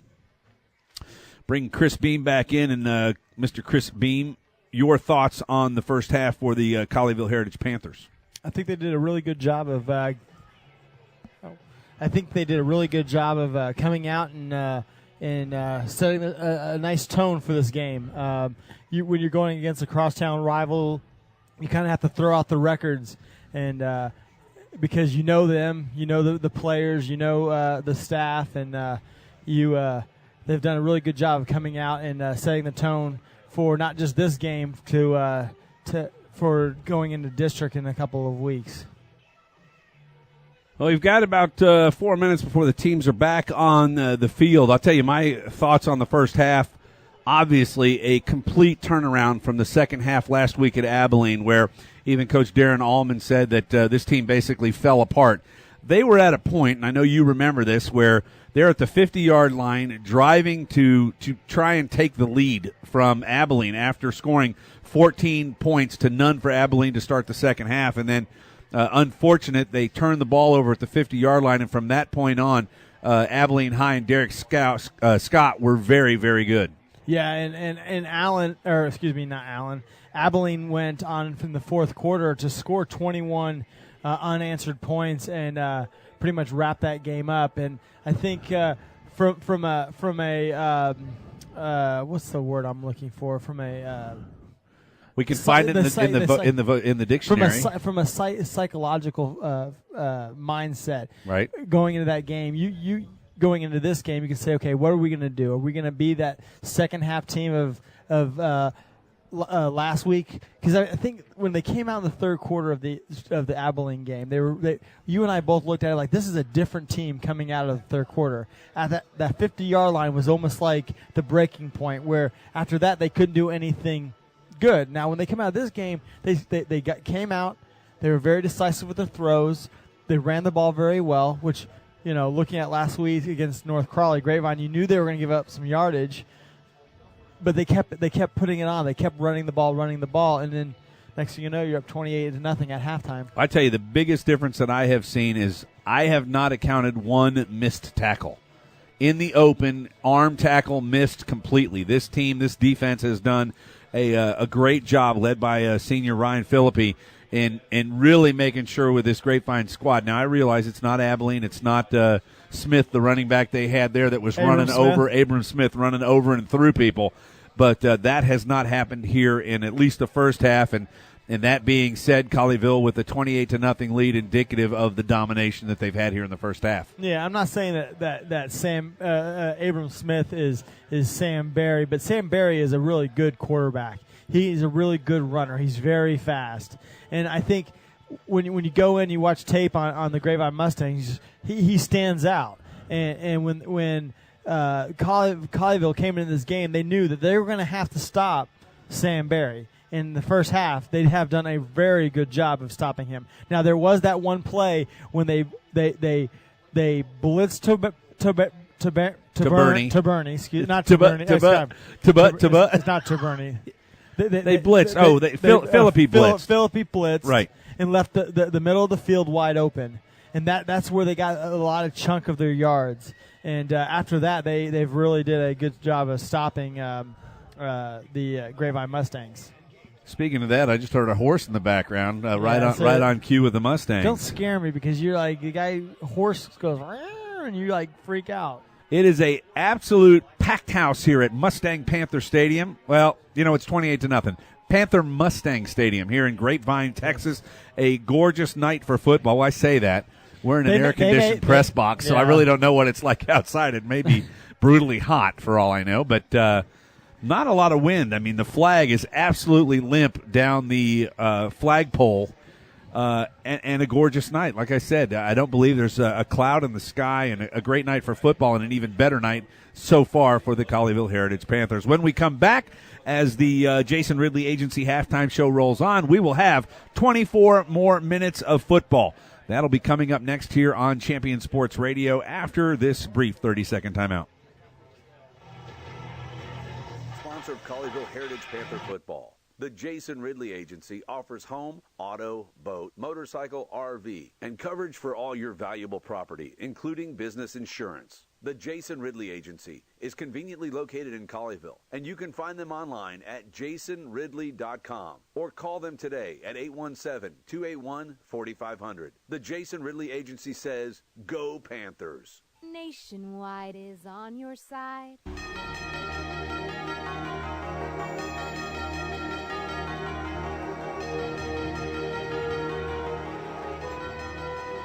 Appropriate music as the teams return to the field of battle.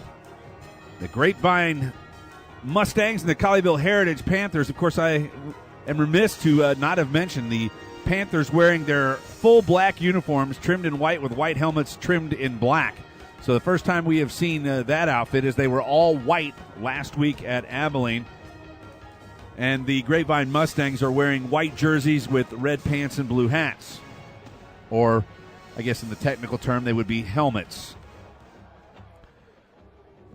Back at Mustang Panther Stadium again, it's halftime. It's the Jason Ridley Agency halftime show. And Chris Beam, my partner, is going to bring you up to date on scores of note around the area. Chris? Doug, let's look at the District 7-6A now. The game that was yesterday was Louisville defeated Richland 47-21. Coppell and McKinney Boyd is 14-14 at halftime.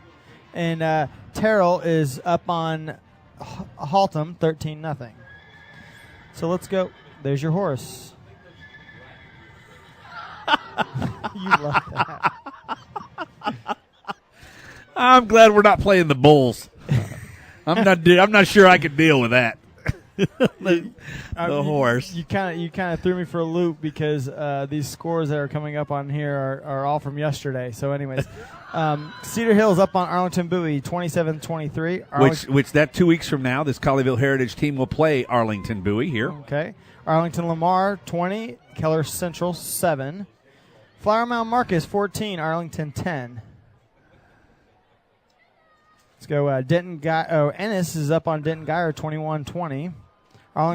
Did that one already. Flower Mound. This is the one you want to know, right? Aren't you a Flower Mound guy? Yeah, I'm going to say they're down by 7. No, actually they're down by 2. 2. Keller 8, Flower Mound 6. A proverbial offensive battle over there at Keller High School, huh? Yep, that was it. So it looks like we're going to have a kickoff here at the all right. Panthers kicking off here. 24 minutes to play here in Grapevine at Panther Mustang Stadium. Yeah, I said it. 28-0, you flip it around. LMNOP. I guess the M does come before. Did you hear me say that? LMNOP. Yes. M does come before P. Oh, we're going to have to turn down the Nat Sound mic. There's a lady down there having a good old time yelling in our ears. Jeez. Holden Lions to kick off from the 40-yard line. Back deep for Grapevine. Well, there's 3 guys back to return it. And we know who it's going to. Trevor Brown? Trevor Brown's got it. Trevor Brown coming left. Cuts back to the right, and he's buried as he gets to the 19-yard line. It's our special teams guru, Number 48. Isaiah Aguinaga. Aguinaga. Is that what it is? Yeah. Sweet. I actually have it on my sheet spelled out. See? Isaiah Aguinaga. Okay, gotcha. All right. Barry back in at quarterback. 3 receivers to the near side. He'll hand off up the middle and no. Oh, he's still going. Oh, that was a stick. I like to call that the wheelbarrow stick. He picked him up like a wheelbarrow. And Philippe buried him into the turf. Wow, you know when when you're a little kid, they teach you how to form tackle, where you grab them by the legs, you pick them up, and you put them on the ground? It's exactly how they did it. 3 receivers to the near side, 1 to the top side. Barry in the shotgun. He'll look right, wanting to throw, and he's got defenders all over him, and there's a face mask as Philippi flew by, got his fingers caught up in the face mask of Sam Barry. That's going to go for a 10-yard penalty and a first down. No, actually, that was a hold. That was a hold on number it looked like it was on the right tackle, Jace Ewing, who was holding Philippe as he was coming through. It wasn't Buddy Love? Not Buddy Love. Not Buddy Love. Decline. Yeah, I would decline that one. That was an unbelievable play by Ryan Philippi. Dang it. That's all right. We'll get it right. Write it down. Right. Phil. P. Okay. I got that. Philippi. Gotcha. Philippi. Barry back to receive the snap. 2 receivers to each side and 13 yards to gain for the Grapevine first down. He'll look to the right, now looking up the middle. Pressure coming from the backside. He's hit as he throws it, and it's caught. And a nice open field tackle. A real nice open field tackle, and that's number 26. 26 or 25? Ja'Cory Williams. Nope, it's Ja'Cory Williams on the tackle. Very nice open field tackle by Ja'Cory Williams. When you're one-on-one like that, you're just trying to get the guy to the ground, and did a really nice job of wrapping his legs up and forcing the Grapevine Mustangs to punt here. Ryan Philippi deep to receive the Bryn Middlebrooks attempt here from the 5, 2 steps forward, and it's an end-over-end kick. Philippi can't get to it in time. He waves everyone away. It bounces to the left or the far sideline, and it's down at the 48-yard line. So Colleyville's first possession with 9:51 to go here in the third quarter will start on the positive side of the field. That would be the GC side. Yes, the GC side of the field. That defensive stand by the Colleyville Heritage Panthers was brought to you by Ryan Philippi, because he did everything on that one except catch the punt. which was a smart play. I'm glad you said that. Clayton Oliver back in at quarterback. Toburney and DeMarco Corbin to either side. Handoff up the middle. Now popping back out to the outside. Gets a block from the quarterback, but he's not able to get to it. As he's tracked down from the backside, DeMarco Corbin will pick up 1 yard. It will be 2nd down and 9. The ball's at the 48-yard line. Really nice stiff arm by DeMarco Corbin to try to hold off number 16, Chad Kelly, on the outside linebacker for the Grapevine Mustangs. Only getting to pick up 1, but he could have stopped him for a loss, but he stiff-armed him before other Grapevine Mustangs could come and tackle him. Corbin limps off the field, handoff right side. That's Arnold. Arnold will get maybe a yard. They give him about a half a yard on the carry.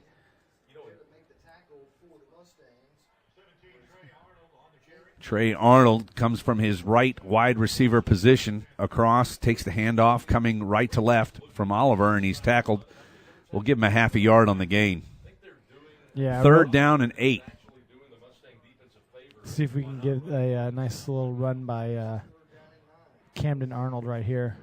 Back to throw, Clayton Oliver looking figure that downfield. play He's out. got all day. Now he's going to move to his right, still looking downfield. He'll run, takes off, going for the post, and will not get there to the first down marker, but we've got a yellow hanky on the field. A hold potentially? I know what this one is. It's illegal contact downfield. The defensive backs were holding on to the wide receivers, wouldn't let them get out onto their routes. Well, that's just not looks fair. like Randy Jackson's on the field here. See, there it is. Does he have his bass guitar with him? No, he does not, but he is screaming at somebody. And that's going to be enough now after the play for the proverbial first down. And Colleyville back right in business one more time. Ball will be spotted at the 34-yard line. And a first down with 8:48 to go in the third quarter. And Colleyville up by 28 to nothing. Alongside Chris Beam, I'm Doug Branch here on Champion Sports Radio, your home for Colleyville Heritage Football.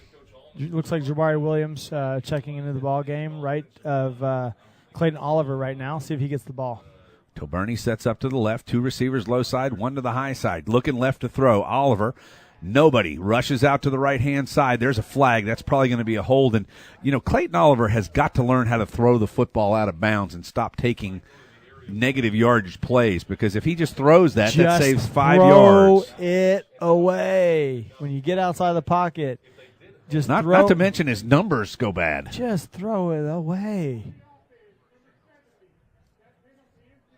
They decline the penalty because basically Clayton Oliver, by running out of bounds, gives them a 5-yard loss, and it's a loss of down. So yeah, Connor McAnally on the hold, but they decline it. Grapevine Mustangs decline it. Make note here, Cole Carter has just come on and may have called his own play again. Cole Carter. Let's see if this happens. Let's see if he can répéter s'il vous plaît, as they say in France. Well, they just did another wheel route out of the backfield by Toburney, and 2 Mustangs were on him on that wheel route. Here we go. Oh, Oliver ready to throw, takes off. Oh. And yeah. What a block. Oh, that's a horse collar. Holy How is cow. that not a horse collar? I don't know, but I saw that too. The 27, Dalen Gonzalez is checking his Spanish right now because he got his bell rung. Wow, I'm telling you, it was a crackback block. It was unbelievable. And was that that was number 9. Wow. Camden Arnold. Camden Arnold comes back and just buries him, and wow. Nice crackback. Back to the line of scrimmage, so 3rd and 10, ball's at the 34, 8:30 to play. The worst part about those plays is from you and I sitting up here, you can see watch them it happen. come in and you're like, oh, man, it's going to hurt. 8:30 to go in the third quarter. Snap back to to Oliver. He's looking.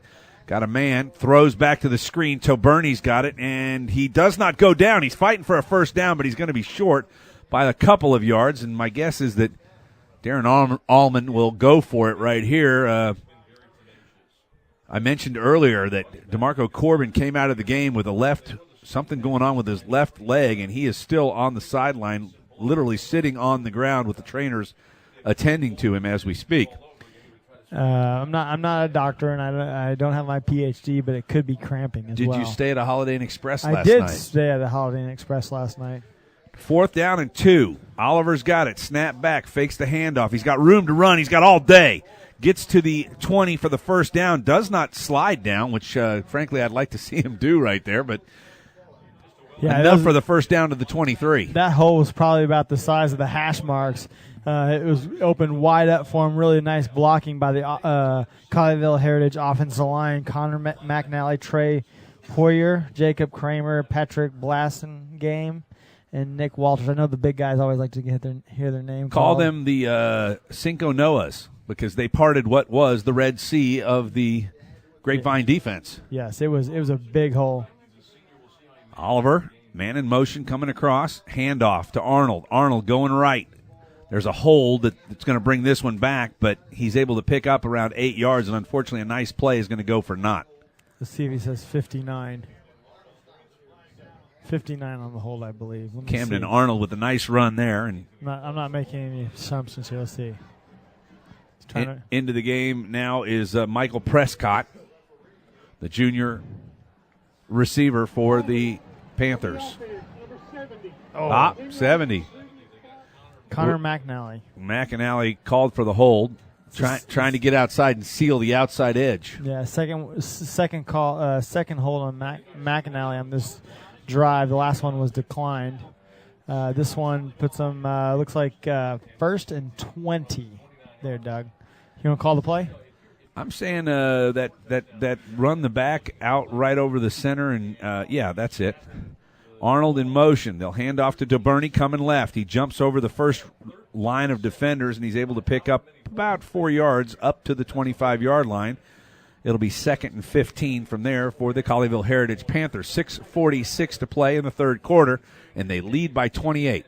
Yeah, really, when you're 1st and 20, you probably want to start. There's a good play to run the ball and try to make 2nd and 3rd down more manageable for you.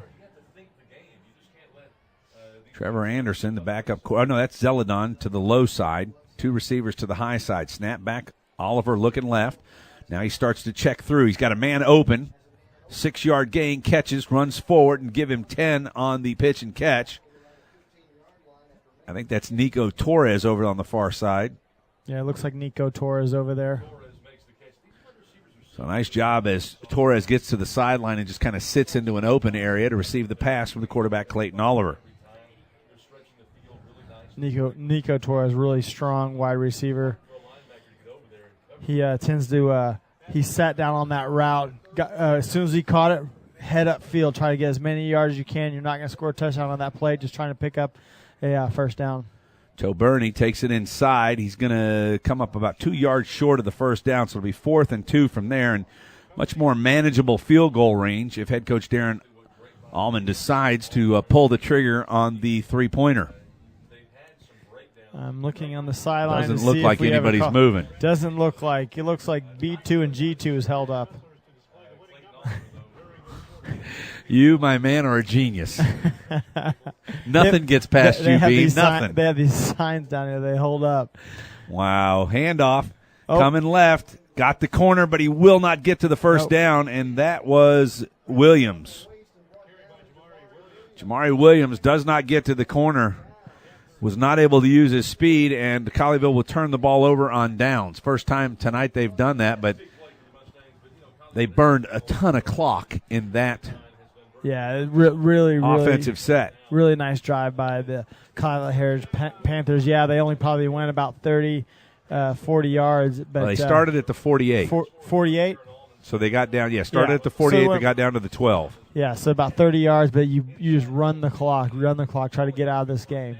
Very nice drive by the Panthers. Handoff, White going left, got a little bit of a gap, gets into the defensive backfield for the Heritage Panthers, and he's going to pick up around 7 yards.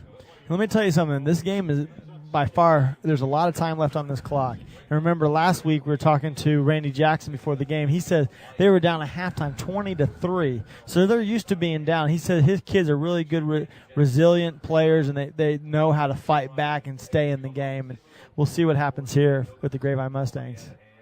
Well, they're going to have to go to the air if they're going to try and get back into this quickly. Here's a run up the middle, and White's able to go for the first down and about 7 yards up to the 28-yard line. And wholesale changes right now in the defensive backfield for Colleyville as Phillippe's taking a seat. Trevor Anderson is in.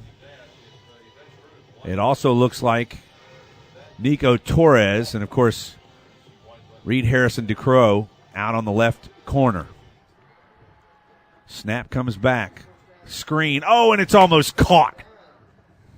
Who was that? Garrett Scotch. Oh, he had the ball. That would have been 6 going the other direction. He jumped up and it hit it between his 4 and his 1, hit him right in the chest. And he. I thought it hit his hands. He was like here. Yeah, there you go. There you right, go. It went hands right, were in front of his chest. Yes, his hands were in front of it. It went right through his hands, hit him in the chest, and then he just started beating on the ground because he knew he had nothing between him and the goal line. Oh, they just 10. He may get this back. one. Okay. Hey. Okay, so Sam Berry falls on it, and it's going to be a loss of 15 yards for Grapevine. Really good play by Garrett Scotch right there. The ball snapped, the running back or the quarterback runs and dives on it. Right, most defenders want to just drill him, and that's a 15-yard penalty on my first down. He did a good job. Walked by, just tapped him on the shoulder. You're down. Good. Really good play. Smart defensive play. 3rd and 23, and this is, should have been picked off by Trevor Anderson, but he drops the football at the line to gain, which was the 38. So Grapevine is going to punt the ball away. Max Crosby on that play was unbelievable. He filled the hole, went and hit Sam Berry right in the chest as he released that, and that's why that ball was overthrown, because he had to rush that, because if he didn't, Max Crosby was about to get his first quarterback sack on the year. Colleyville's not going to send anybody back deep, and now we've got a timeout on the field. Man, I'm telling you, Johnson & Johnson with their baby powder over there on the other sideline. They need to start selling baby powder over on the other sideline, because the Grapevine Mustang student body are keep throwing baby powder up in the air. 3:27 to go. 28-0 Colleyville. Back after this timeout. Time and a place for everything. As you'll see, projections for the next quarter are... He shoots, he scores! 2 points for team middle management. The office is not one of them. Jack, can I see you in my office? No pouting, it's your ball. Let's see what you got. But Whirly Ball is. For corporate events, team building, and private parties, Whirly Ball in Hearst and Plano is electric fun. Test your skills on the arcade games. Zip around in your Whirly Bug for a Whirly Ball competition. Or play the most affordable laser tag in the city. Learn more at whirlyball.info.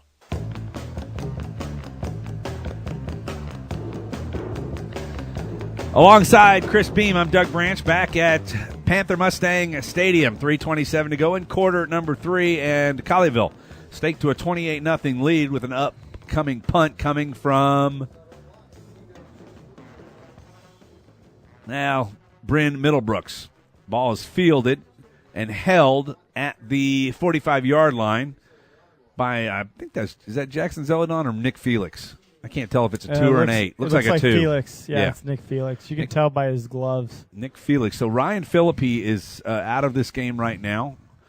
DeMarco Corbin is still on the sidelines, and he's kind of shaking down there, back and forth. I'm not sure what he's got going on. We won't speculate. It's probably a cramp. I'm kidding. Yeah. It's a joke. We'll hope he's okay. He did walk off on his own power. There was no timeout for an injury, but he was definitely favoring his left leg. So Clayton Oliver, as we bring the Nat sound back in, back at quarterback. I'm not sure what that was, but Jamari Williams is not. Oh, he does actually gets back to the line of scrimmage. He's got a lot of moves. He just doesn't get anywhere on fast. That play. I'd give him at least back to the line of scrimmage. Wow, they did mark it back there, didn't they? Yeah. Very weird play on that one. So that was kind of a what's the Chinese fire drill? Yeah, it's like Clayton Oliver gets the snap and he hands it out to both the running backs, and they run into each other. Boom. And next thing you know, it's like, who has the ball? They look at each other like, oh, crap, I have it. I'll go. Oliver downfield, underthrows his receiver, and he can't come up with it. It did hit him in the hands. Nico Torres was down at the 10-yard line, but instead of focusing on the ball and making sure he made the catch, it kind of caught him down near the thigh pads, and it's knocked away by the defender. And the defender on the play was Justin Roach. Nice play by Grapevine. Yeah, what Nico Torres really needs to do on that play is you're in front of the DB. What you got to do is you start bodying him. basically now you're becoming like a defender in basketball. Body him, go up for the ball, catch it, and come down with it. He let the guy come in front of him, knock the ball away. Blitz and a hole, gets away with it. Throw is over the head of number 17, Trey Arnold, the 5'10", 160-pound sophomore.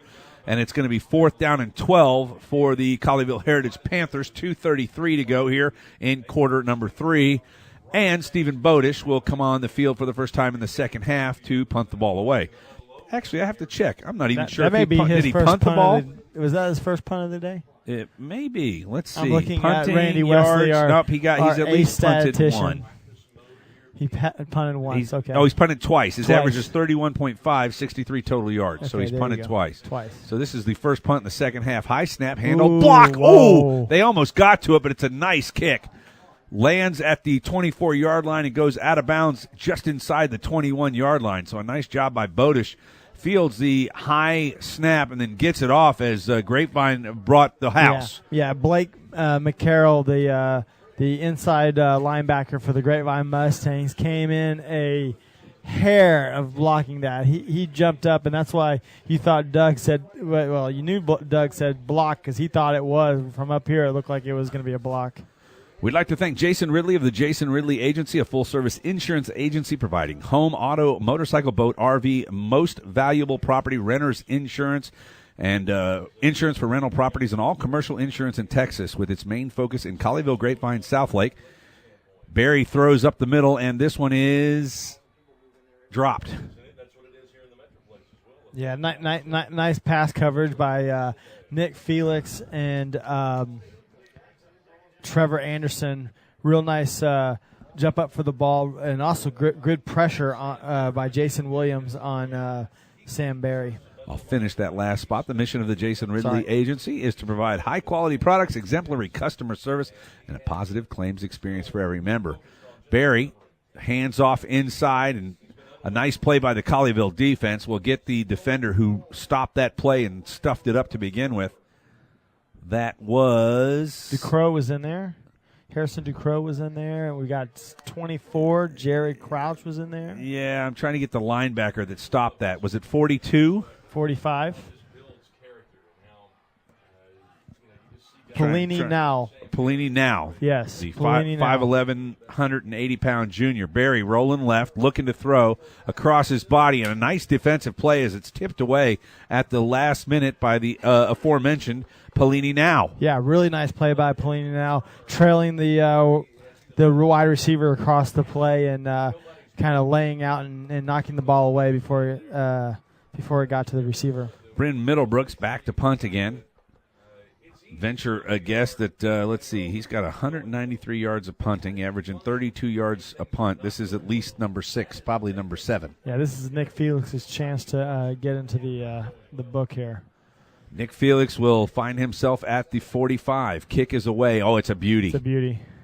All the way down, drives him back to the 36. He muffs it, picks it up. Now he's going right. Got a blocker. Can't get by, and there's a hanky coming in. He's going to get wrapped up around the 45-yard line, but I have a sneaky suspicion this one's going to come back, and Colleyville will start inside their 30-yard line with 1:43 to go in quarter number 3. Good news is Colleyville leads at 28-0, putting all 28 points up in the first and second quarter. Yeah, the Colleyville, this Colleyville Grapevine Mustang rivalry is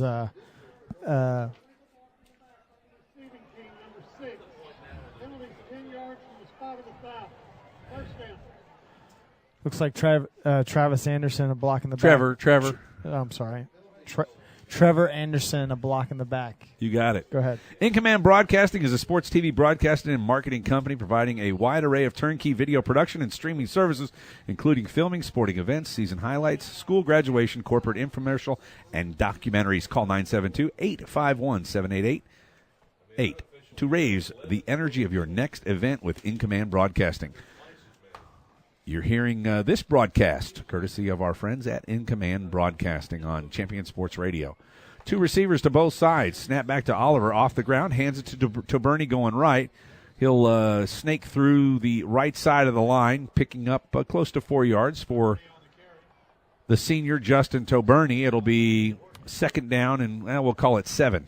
I think this second half of this ball game is going to be the Justin Taberni show for the Colleyville Heritage Panthers. Well, with DeMarco Corbin injured on the side with the lower body injury, I would agree with you. Here's a handoff to Taberni inside, and he's stuffed at the line of scrimmage. And to be honest with you, even if he wasn't injured, or if it was like, I'm sore, it's the Justin Taberni show the rest of the way. Let me tell you, you want to save a guy like DeMarco Corbin for the next week and the Trinities and the South Lakes and the Coppells, because you're going to need him down the stretch. Boy, you said a mouthful there. 54 seconds to go in the third quarter. 3rd and 6. Back to passes Oliver. Has a man. First down catch. Nico Torres, and Torres puts the ball on the turf, and Grapevine's got it back. Nope. They're going to call it. Wait a second. Yep, they do. The fall guy. The far referee called it. All right, so Torres turns it over right at midfield, just inside the 50-yard line. We'll spot it at the 49, and that's where Grapevine will take over on the second turnover of the night for the Colleyville Heritage Panthers. Yeah, the wide receivers from the from the Colleyville Heritage Panthers need to really work on holding onto the ball this week in practice. 5 receivers into the package. Across the middle, caught. Hit there, gets the first down, breaks away down the left-hand side to the 30, down to the 25, and roped down to the 23-yard line. Trevor Anderson had a lay tackle on that one. And Maddox Middow with the catch, sorry. Yeah, Maddox Middow with the catch, and he did a really good job of breaking tackles. And look, we got some stupid kid. Look at the police officer. He can't keep up with him. This is like kid. This is like you got police officers coming from all angles. I'm waiting for the tackle. Who's going to get him? Oh gosh, drop it. Oh, that's the best tackle of the night. Oh man. And now the fans are booing. They're booing the tackle. Jeez. Carrying an American flag. You can't get more patriotic than that, can you? He was in boxers. You know, I got to tell you, when I was in high school, that similar thing happened. Yes. One of our players stepped out and flattened the guy. This guy, I mean, he just flattened him. I can't wait till he has to. Well, it doesn't look like he has a cell phone. What's he wearing? His boxers. His boxers. He's got a boxers and a pair of Nikes. No, I don't even think he's wearing Nike. No, he's not. He's not. Is he barefooted? Yes, he's barefooted. Somebody get oxygen though for that. The police officer that came out of the end zone to go after him. That police officer had to run 100 yards to go knock that kid down. And he's the one that buried him at the end. He said, "You are not getting away from me." He was so mad. Hey, we're not supposed to talk about that. Let's rewind. We're not supposed to talk about that. Well, it interrupted the game. You could have went to a commercial break. Oh, no. That was much more fun to watch the police officer. Wow. So now that just lets me know if I ever get in trouble, I can run that far. Look at all the kids going down there to take pictures. See who it is. They're taking pictures of the selfies. Kids. They're taking selfies with the guy getting arrested. Oh, my gosh. You know, and now they call the penalty. They're having the clock operator started on his whistle. The worst part about that is that kid has to call his parents and say, "I went to the football game and got arrested for running across the field." Wow, and that was one of the better runs of the night. From the Grapevine side, because it came from the Grapevine side. You're right. Yeah. Run down to the 20 or 15-yard line, close to a first down for Grapevine. I am disappointed that one of our Heritage Panthers didn't step out and level the guy, though. I'm waiting for the card from our statistician, Randy Wesley, with how many yards that kid picked up on that run. You know what? I think he went for the most yards tonight in a single play. He was buried at the 18-yard line by a police officer from the Grapevine Police Department. Time about to run out, and it does. But the snap gets off. Barry back to throw it. Flags up in the air. He throws it up into the end zone, and it's through the receiver's hands, and that's number 22. Nice Harley play. Forrester. Really nice. Or Forrester, excuse me. Yeah, real nice play on by Reed. And it's Hanley Forrester. Go ahead. Really nice play by Reed Harrison Ducros, excuse me. It's hey, we're still working on that one. Yeah. Reed Harrison Ducros. Really nice coverage. It went in and out of his hands, right through his hands. Really good coverage on that play. We got a player down on the field. We'll take a timeout and be back after this. 28-0. Colleyville leads Grapevine, headed to quarter number 4 on Champion Sports Radio. is your one-stop shop for all your apparel, promotional, event, or team uniform needs. Point of Origin Design is a full-service design and logo creation company that offers a wide variety of imprintable and embroidered products. With competitive pricing and quality work, you can't go wrong with Point of Origin Design. It's always best to start at the right point, so visit them online at pointoforigindesign.com. Let them help you plan your next promotional item or design your next t-shirt. That's online at pointoforigindesign.com.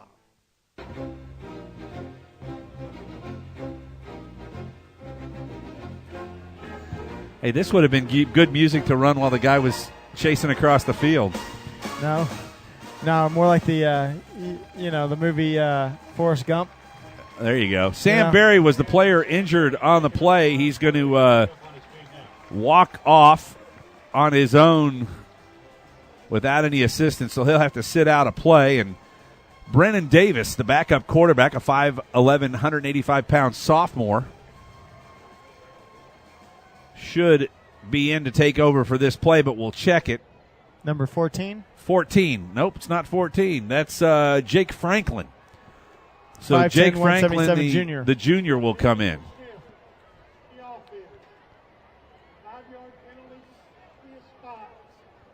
Yeah. And to rub salt in the wound, there was an illegal shift by the offense at the end of the third quarter. So now we can take another break if we want, because they're going to switch sides. It's 28-0. We head to the fourth quarter.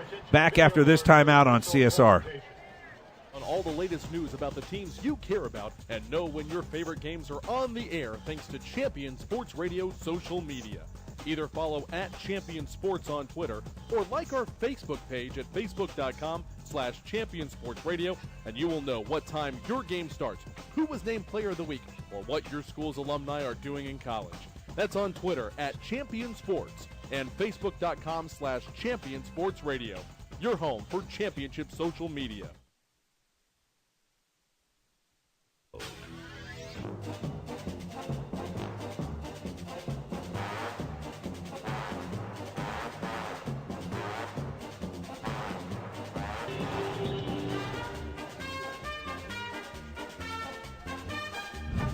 Back at Panther Mustang Stadium in Grapevine, Texas. It's the Colleyville Heritage Panthers 28, the Grapevine Mustangs nothing. Mustangs have the ball as we start the fourth quarter. Sam Berry was injured on the last play, was able to walk off on his own accord. Now here would be something interesting. Can he come back in the could he between quarters? I don't believe. I believe he has to sit out one play unless they call a timeout. All right. So into the game is number 14, Jake Franklin, 5'10", 177-pound junior. To take the snap, he'll go into the shotgun, same formation. Neither quarterback has spent any time under center. He'll hand it off on the read option, and breaking away the right-hand side is White, and then he's smacked down after a gain of about 2 yards.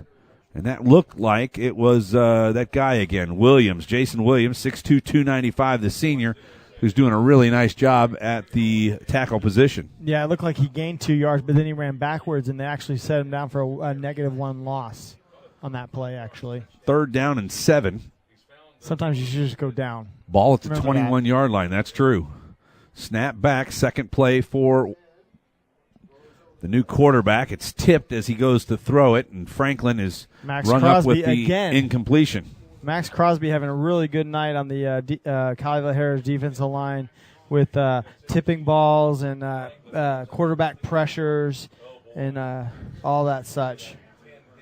So Jake Franklin in at quarterback, and the one thing you don't want to do if you are Randy Jackson is risk your quarterback in a non-district affair when you know you've got a good opportunity to potentially run the table at district. You want to keep Sam Berry in good shape.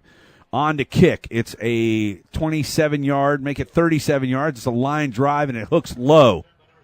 Yeah. And I think Max Crosby may have tipped that as he comes off the field with his right hand in the air. Yeah, Max Crosby's having a really good night tonight with, like, the last play, 2 straight plays. That kick went wide left. It was basically knuckling all wide left. Probably didn't go as high as the crossbar, though.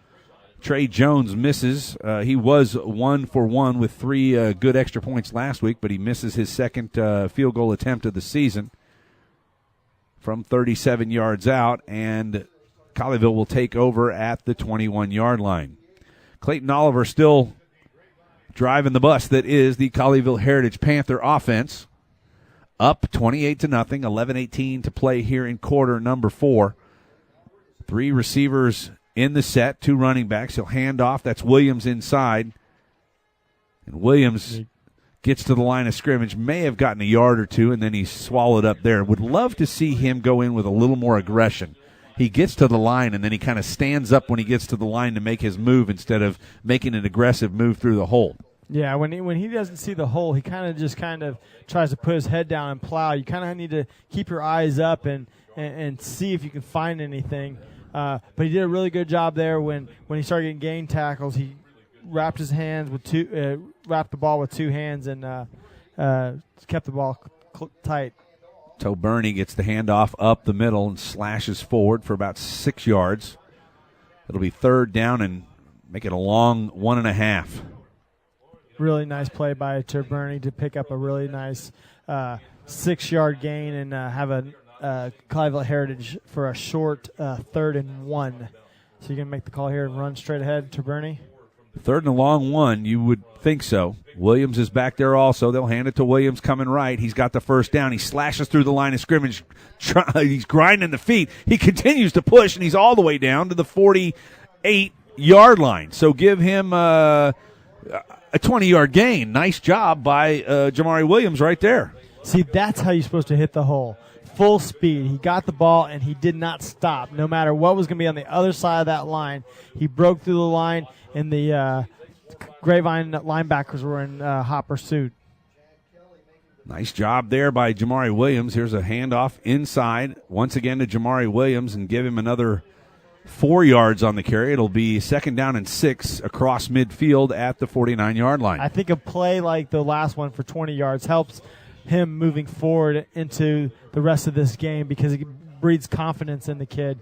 You know, he really needs to be that guy that he has that such great speed that when he gets the ball, he can hit the line running. And here he jumps outside. He's grabbed around the back of the neck and pulled down. No gain.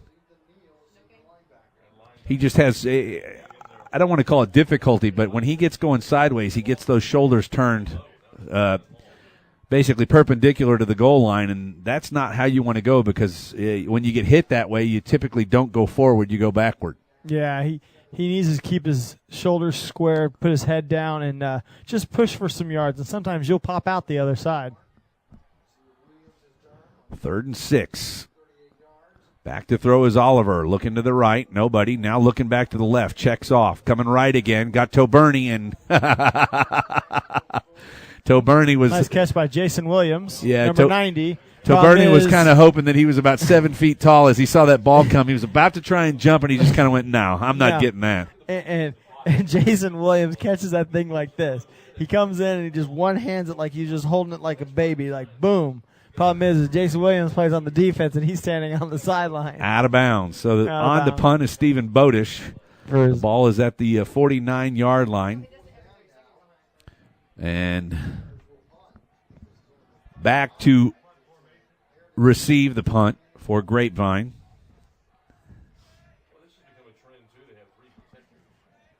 Looks like Jake Johnson. We already have a flag out, and now he's going to drop it on the ground as the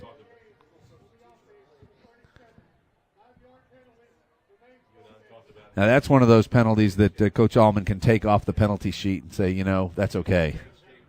Yeah. 5 yards there, they're just trying to give themselves a little more room for a Stephen Bodish kick. Yeah, just you kind of know his range. You say, okay, he's probably more of a 40-yard kicker with a 10-yard roll. So it's exactly and what he nails this nice one.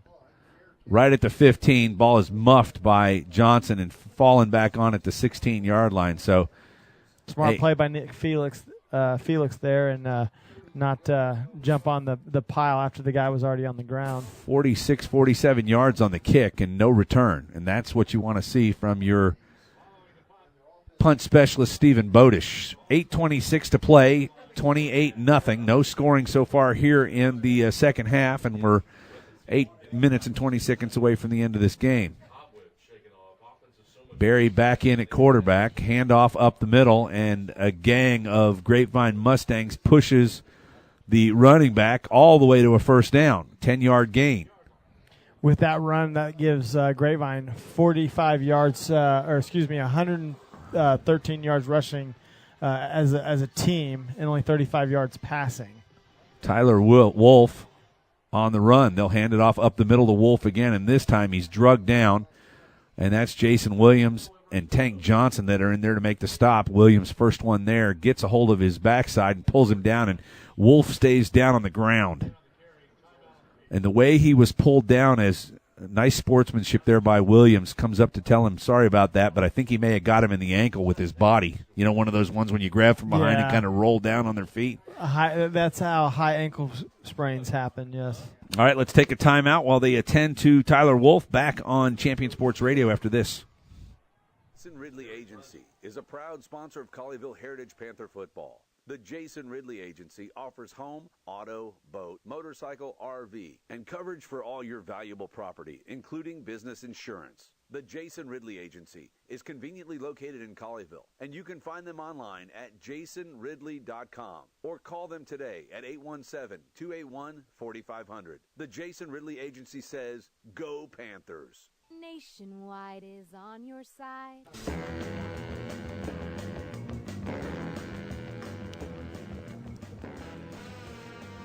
Tyler Wolf is still down on the field right at the 25-yard line after the last tackle. We'll hope he's okay. Some crack stats from our statistician tonight, Randy Wesley.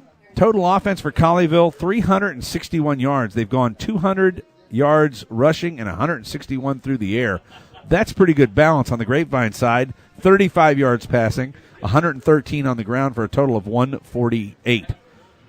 That is going to be an asterisk that I'm sure Coach Randy Jackson is going to put by his offense to say, guys, we've got to do a better job.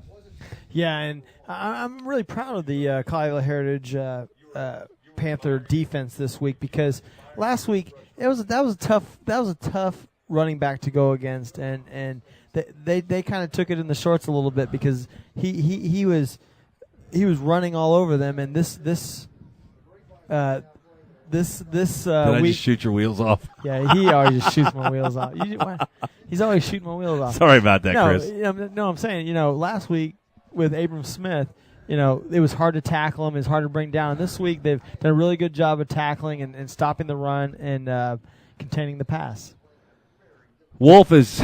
Do you agree? Oh, I would. Yeah, I would definitely agree. They've done a good job. I have not seen a flat missed tackle yet tonight. No. So that's last week. It was like 3 in a row. Yeah, and one play.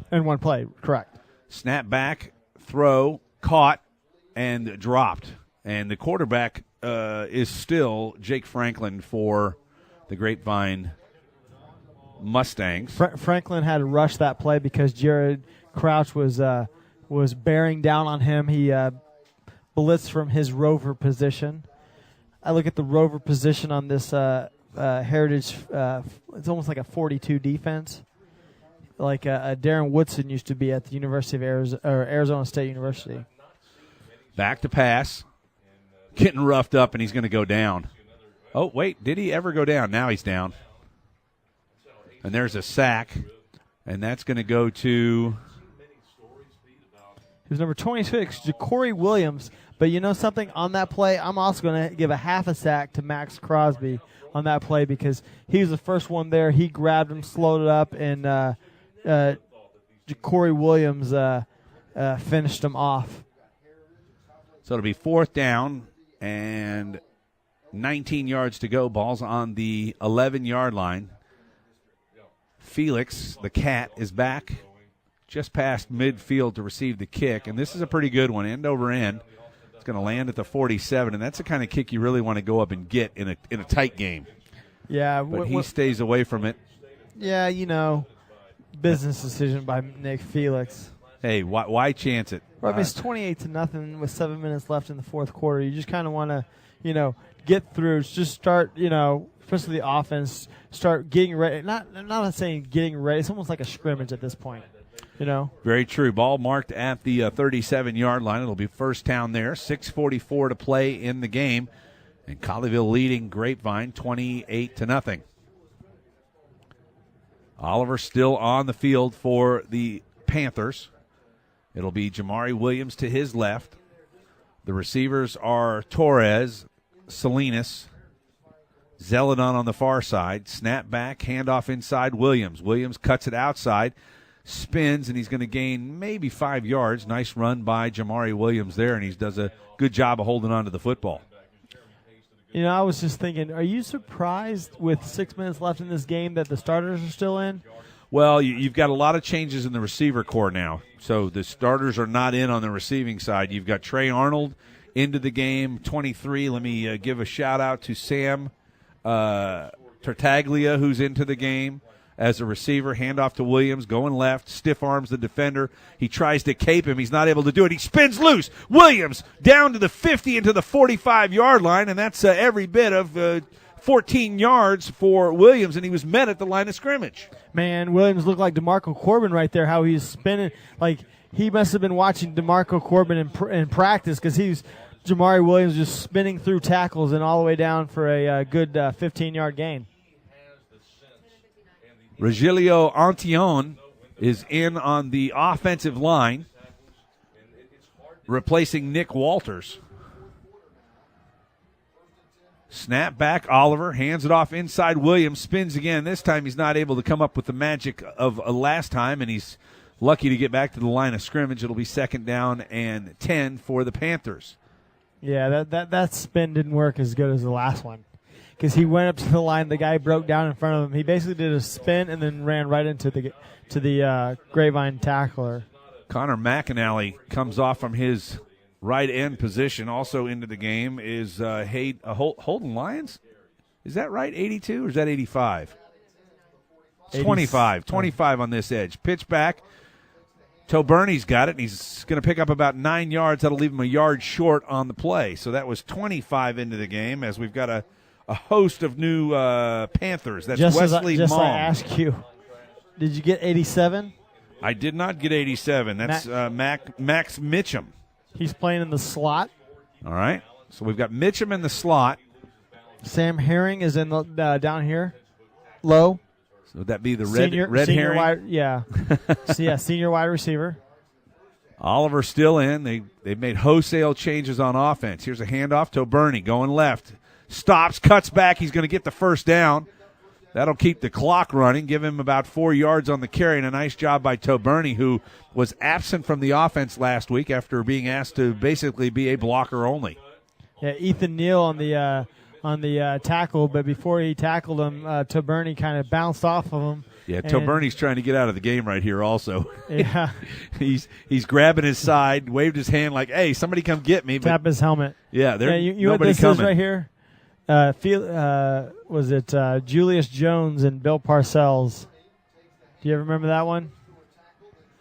Julius Jones, the running back out of Notre Dame, when first year Bill Parcells was the coach of the Dallas Cowboys, and it was a preseason game, and Julius was it was a first round draft pick, late round guy, and I think Nick Felix is going to see his first action in the backfield. Yeah, in the backfield. There you go. So Toberny did get out of the game. Yeah, well, he picked up another 7 yards before he did so. So it'll be 6 yards, 2nd and 4. Handoff inside Felix. Felix goes for another first down, and right now the backup offensive line, let's get the numbers of them for you. Yeah, 58. It's Regilio Antillon, 64. Trevor West, Gus Winkler. Who else you got? I'm going to assume Mason Coffey, 56, is in at center. So they're just absolutely blowing the Colleyville defense or the Grapevine defense off the ball. Another handoff inside Felix. Felix will go for another 5 or 6 yards before he's stacked up and pushed back. They'll give him 5 yards on the carry. It'll be second down at the 18-yard line for the Panthers. Yeah, I see a 54 over there. 54 is Karel 76 Frazak. Looks like Jacob Kramer's still in the game as well. 75, he's the center. That would be Kramer, the 6'2", 250-pound sophomore. So he has stayed in the game. Otherwise, all the other offensive line positions have changed. Timeout on the field. Grapevine has called it. 2:46 to play in the game. We'll take a break and back with more Colleyville Heritage Panther football here on Champion Sports Radio after this timeout. In Command Broadcasting, a sports TV broadcasting and marketing company. In Command Broadcasting provides a wide array of turnkey video production and streaming services. In Command services include filming of sporting events, season highlights, school graduations, corporate infomercials, and documentaries. In Command streams your sporting event or company function over the internet live or on demand. Call 972-851-7888 to raise the energy of your next event. In Command Broadcasting, 972-851-7888.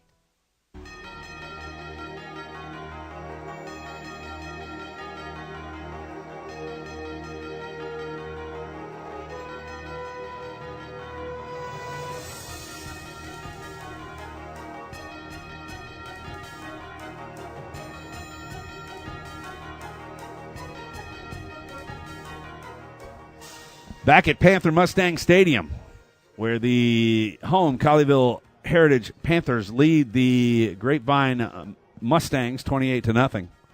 Alongside Chris Beam, I'm Doug Branch. Our statistician tonight, Randy Wesley. Here's a snap back, dropped.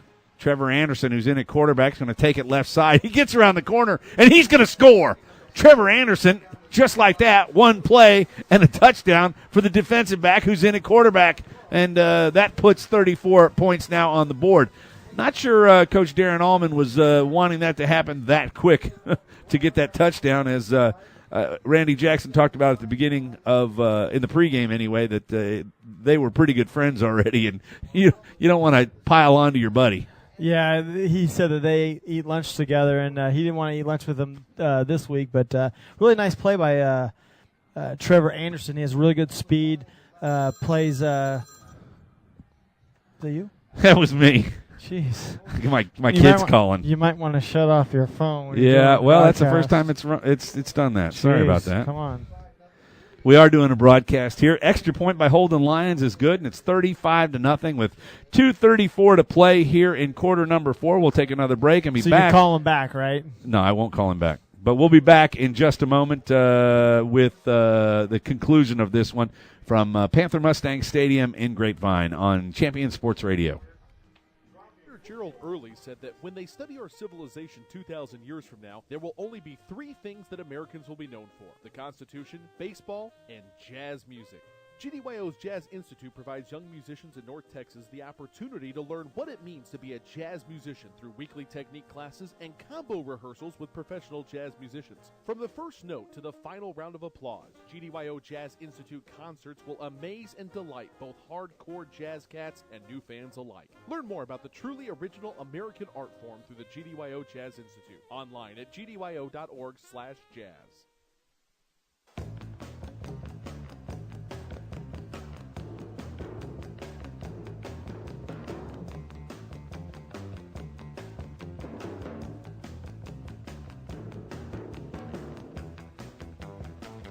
Back at Panther Mustang Stadium, where we're awaiting the kickoff after points 34 and 35 are put on the board for the Colleyville Heritage Panthers against their cross independent school district foe, Grapevine Mustangs.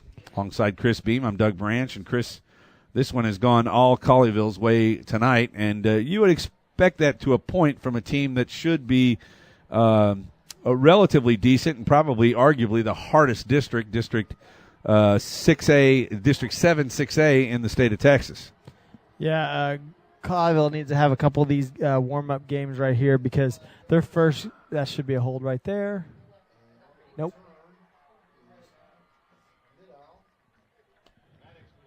Maddox Minnow on the return gets it back to the 19-yard line for the Grapevine Mustangs. The like I was saying, the Colleyville Heritage needs to have a couple of these games, some warm-up games, to get ready for a hard district. I mean, their first district game, I believe, is against Trinity, and that will be a really hard game, physical game on both sides of the ball. Trinity likes to run the ball, very physical, and they have a really nice front four on their defensive line. So it should be a nice test for the Colleyville Heritage Panthers. So this is a good game to just start practicing and getting ready for an opponent like that. Jake Franklin throws one out to the right flat. It's caught for about a 4-yard gain. Second down at the 24. Wholesale defensive substitutions now. We'll try to get them to you over the last 2 minutes if we can. Franklin, snap, handoff, inside. And stuffed after about a 4-yard gain. Got number 38, Nick Walker at corner. You got Walker. You've got Trevor Anderson in at safety. You've also got number 32 in at safety. That would be Luke Shepard. Here's a handoff. White up the middle. He'll get the first down and another 7 yards to his total. But these are really just stat-building yards, as this game is a minute and 30 seconds from being in the books. Joey Scopolite is at free safety for Ryan Felipe. Am I right? Philippi. Like Phil Ippy. Yeah. There you go. Motion, handed off to the wide receiver coming right side. Oh, he's stuck as he turns the corner. My eyes are going bad. I can't even see who it is anymore. It was 29 and 30 on the tackle. Well, number 30 is Cole Herpin. Sophomore defensive back. Nice job by Herpin. Coming up is the post-game show from Mustang Panther Stadium, or Panther Mustang Stadium, the In Command Broadcasting post-game show. That'll be next. Here's a pass out in the flats to Harley Forrester. Why didn't I have Harley on my? I know I have 22, a Forrester, but I put Hanley Forrester. Harley Forrester, 5'8", somebody 155 misspelled senior. This. Harley. I like Hanley better. Hanley? Yeah, that's what I put. Harley Forrester. 42 seconds to play in the game. This one is over. It's been over pretty much since halftime. 28-0 lead at halftime. Grapevine just put a Trevor Anderson 20-plus yard run on the board to add another 7 points. Colleyville did. You're right. I said Grapevine. Handoff to White up the middle from Franklin, and he's pulled down by first time he Luke Shepard. Yeah, Trevor Anderson. The first time he touched the ball this year at quarterback, ran it in for a touchdown. Like those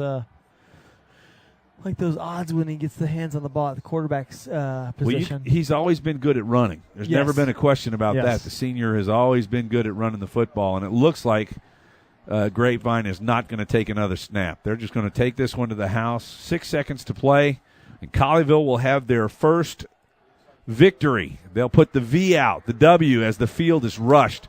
I see the American flags going out there. I'm going to assume those aren't the same guy that ran out there earlier.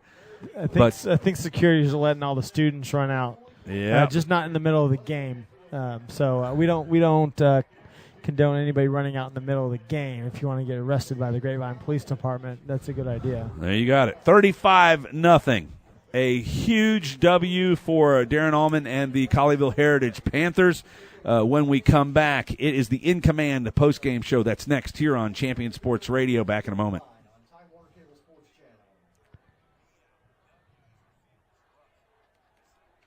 Podcast is under the direction and is copywritten by Champion Sports Radio. Any rebroadcast, retransmission, or use of the audio stream, and any and all other use of the accounts of this broadcast without the direct written consent and permission of Champion Sports Radio is strictly prohibited. All rights are reserved by Champion Sports Radio and ChampionSportsRadio.com. This is a presentation of Champion Sports Radio, your home for championship broadcasts. Jason Ridley Agency is a proud sponsor of Colleyville Heritage Panther football. The Jason Ridley Agency offers home, auto, boat, motorcycle, RV, and coverage for all your valuable property, including business insurance. The Jason Ridley Agency is conveniently located in Colleyville, and you can find them online at jasonridley.com or call them today at 817-281-4500. The Jason Ridley Agency says, Go Panthers! Nationwide is on your side. Point of Origin Design is your one-stop shop for all your apparel, promotional, event, or team uniform needs. Point of Origin Design is a full-service design and logo creation company that offers a wide variety of imprintable and embroidered products. With competitive pricing and quality work, you can't go wrong with Point of Origin Design. It's always best to start at the right point, so visit them online at pointoforigindesign.com. Let them help you plan your next promotional item or design your next t-shirt. That's online at pointoforigindesign.com. The Centers for Disease Control and Prevention estimates that nearly 4 million brain injuries occur every year due to sports in the U.S.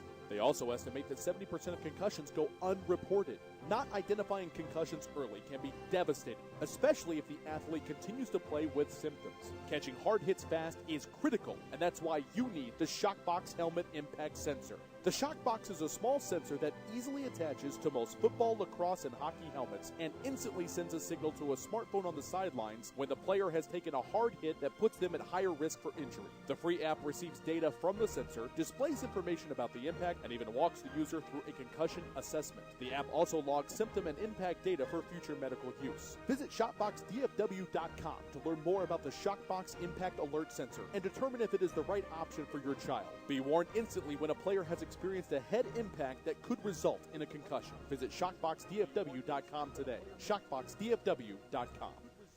There's a time and a place for everything. As you'll see, projections for the next quarter are... He shoots, he scores! 2 points for team middle management. The office is not one of them. Jack, can I see you in my office? No pouting, it's your ball. Let's see what you got. But Whirly Ball is. For corporate events, team building, and private parties, Whirly Ball in Hearst and Plano is electric fun. Test your skills on the arcade games. Zip around in your Whirly Bug for a Whirly Ball competition. Or play the most affordable laser tag in the city. Learn more at whirlyball.info.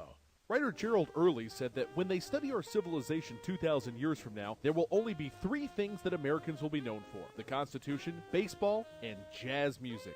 GDYO's Jazz Institute provides young musicians in North Texas the opportunity to learn what it means to be a jazz musician through weekly technique classes and combo rehearsals with professional jazz musicians. From the first note to the final round of applause, GDYO Jazz Institute concerts will amaze and delight both hardcore jazz cats and new fans alike. Learn more about the truly original American art form through the GDYO Jazz Institute online at gdyo.org/jazz. Many heart conditions can be fixed, but many of us don't know we have a problem until it's too late. On April 2, 2009, Zachary Schroff, a 16-year-old sophomore offensive lineman, died of sudden cardiac arrest, the #1 cause of death among student athletes. Like so many SCA victims, Zach had no heart issues, nor did anyone in his family. If Zach had an echocardiogram, he might have been able to avoid suffering a condition that takes 10,000 of our youth each year. In his memory, Living for Zachary was formed to try and prevent SCA from taking the lives of youth everywhere. Join in the fight today and stop the silent killer of SCA by scheduling your young athlete for an echocardiogram, a procedure that can detect any heart issue with 99% accuracy. For more information, visit www.livingforzachary.org. That's living4zachary.org, and let your heart be heard.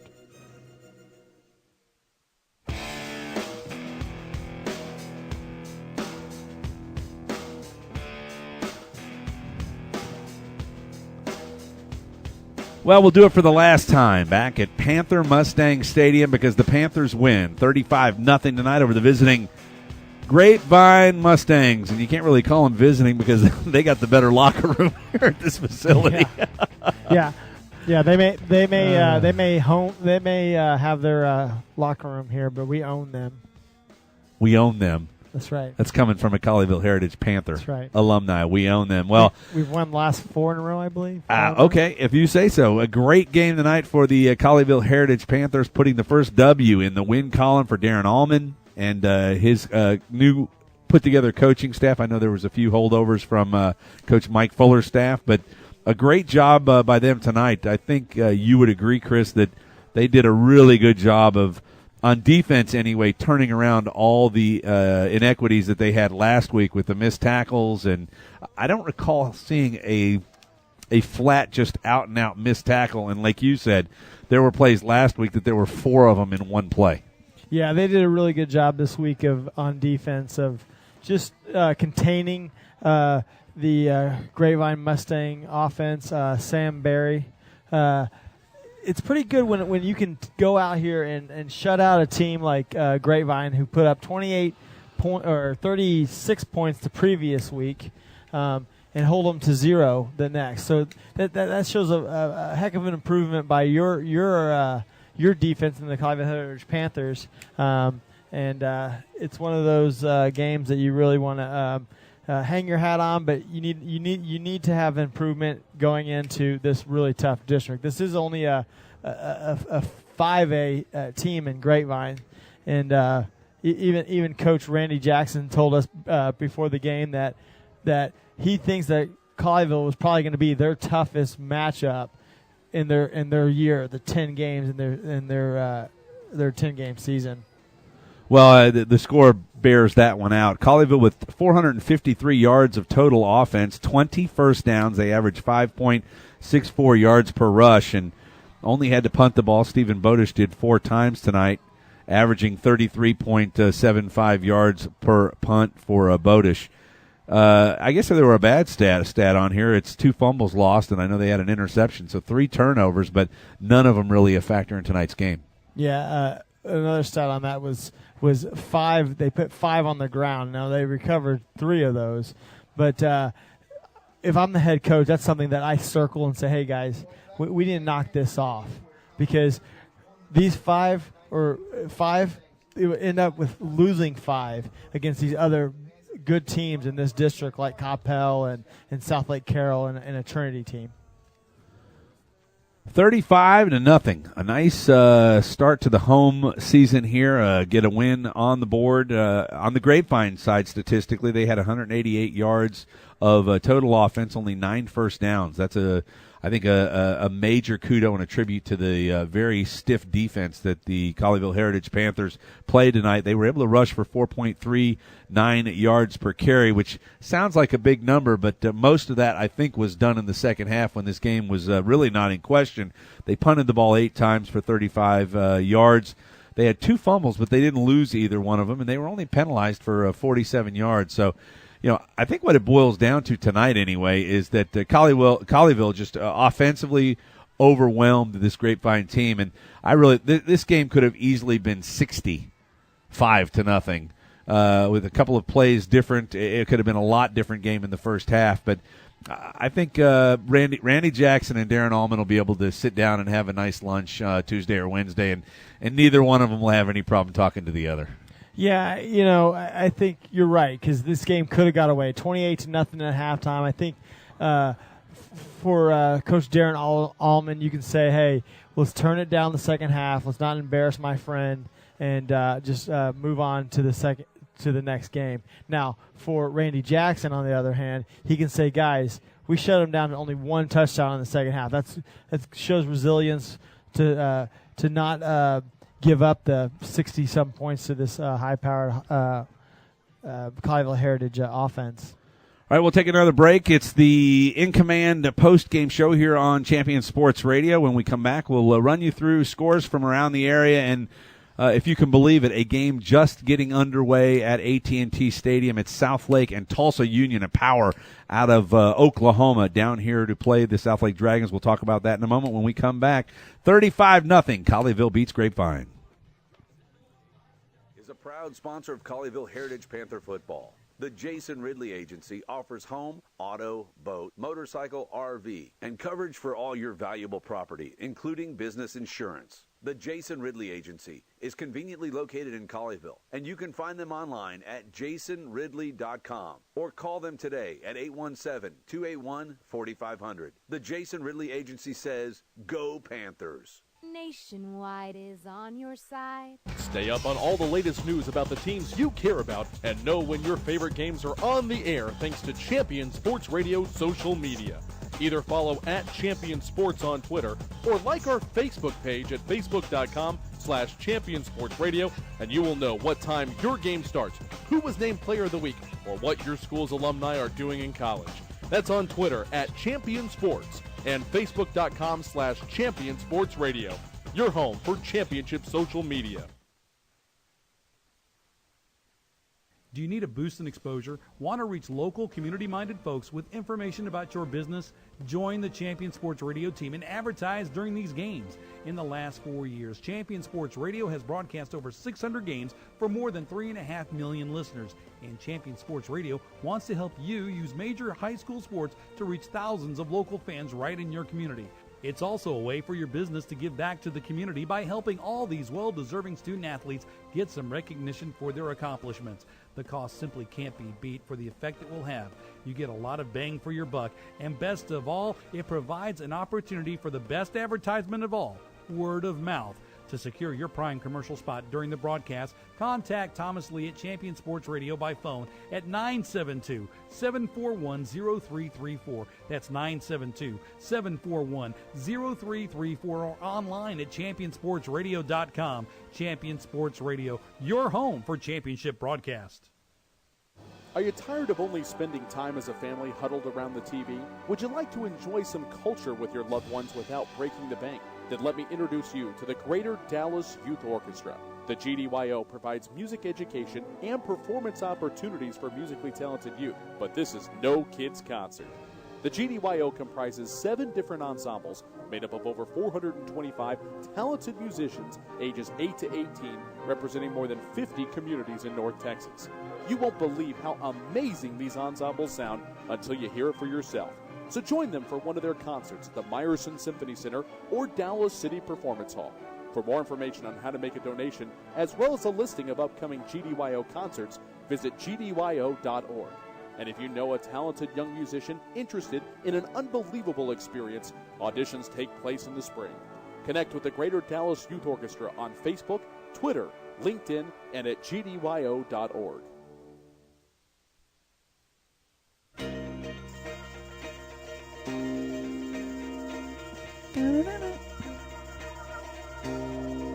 Wait for it.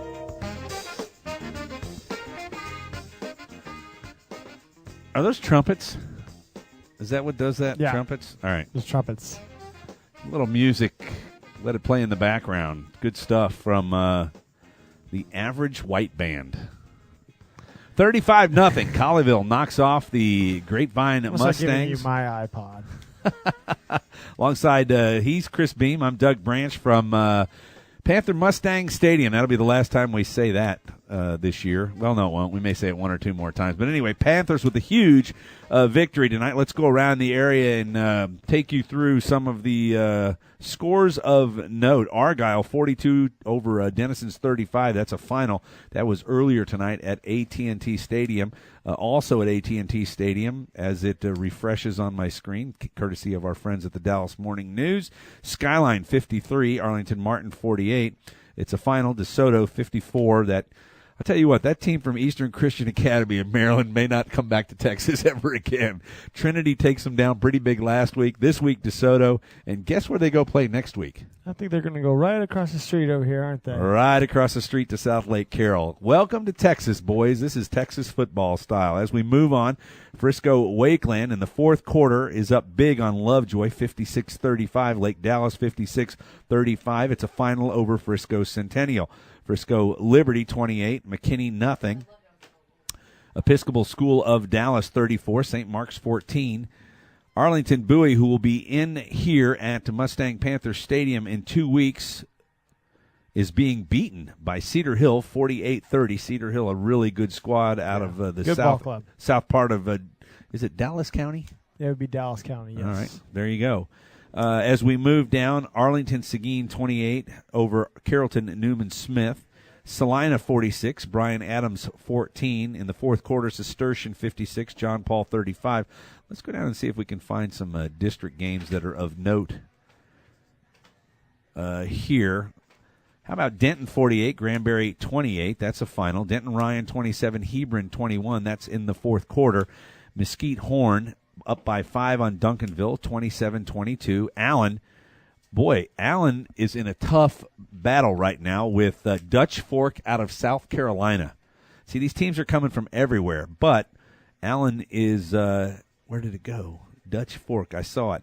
at Murphy Kimbrough Stadium. They're in the fourth quarter, and they lead it by 5, 51-46. Not a lot of defense in that game. I got a surprise for you on my phone here. All right. Well, I know it's on your phone, so don't show it to me yet. Flower Mound 17, Keller 19, Keller 17. That's in the fourth quarter. So Flower Mound looking for a victory, their first of the year. Flower Mound Marcus 39, Arlington 17. That's a final. And Forney over Samuel 41-0. And let's see.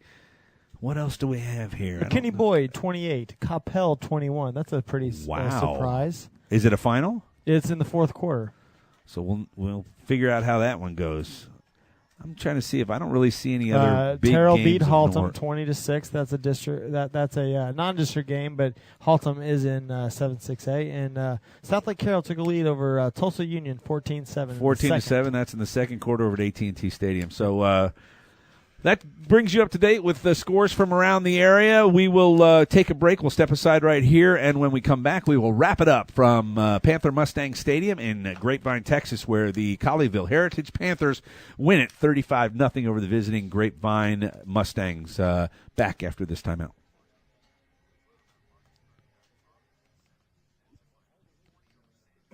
You had it. Disease Control and Prevention estimates that nearly 4 million brain injuries occur every year due to sports in the U.S. They also estimate that 70% of concussions go unreported. Not identifying concussions early can be devastating, especially if the athlete continues to play with symptoms. Catching hard hits fast is critical, and that's why you need the Shockbox Helmet Impact Sensor. The Shockbox is a small sensor that easily attaches to most football, lacrosse, and hockey helmets and instantly sends a signal to a smartphone on the sidelines when the player has taken a hard hit that puts them at higher risk for injury. The free app receives data from the sensor, displays information about the impact, and even walks the user through a concussion assessment. The app also logs symptom and impact data for future medical use. Visit ShotboxDFW.com to learn more about the Shockbox Impact Alert Sensor and determine if it is the right option for your child. Be warned instantly when a player has experienced a head impact that could result in a concussion. Visit ShotboxDFW.com today. ShotboxDFW.com. In Command Broadcasting, a sports TV broadcasting and marketing company. In Command Broadcasting provides a wide array of turnkey video production and streaming services. In Command services include filming of sporting events, season highlights, school graduations, corporate infomercials, and documentaries. In Command streams your sporting event or company function over the internet live or on demand. Call 972-851-7888 to raise the energy of your next event. In Command Broadcasting, 972-851-7888.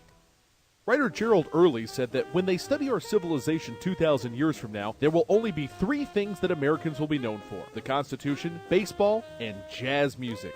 GDYO's Jazz Institute provides young musicians in North Texas the opportunity to learn what it means to be a jazz musician through weekly technique classes and combo rehearsals with professional jazz musicians. From the first note to the final round of applause, GDYO Jazz Institute concerts will amaze and delight both hardcore jazz cats and new fans alike. Learn more about the truly original American art form through the GDYO Jazz Institute, online at gdyo.org/jazz. There's a time and a place for everything. As you'll see, projections for the next quarter are... He shoots, he scores! 2 points for team middle management. The office is not one of them. Jack, can I see you in my office? No pouting, it's your ball. Let's see what you got. But Whirly Ball is.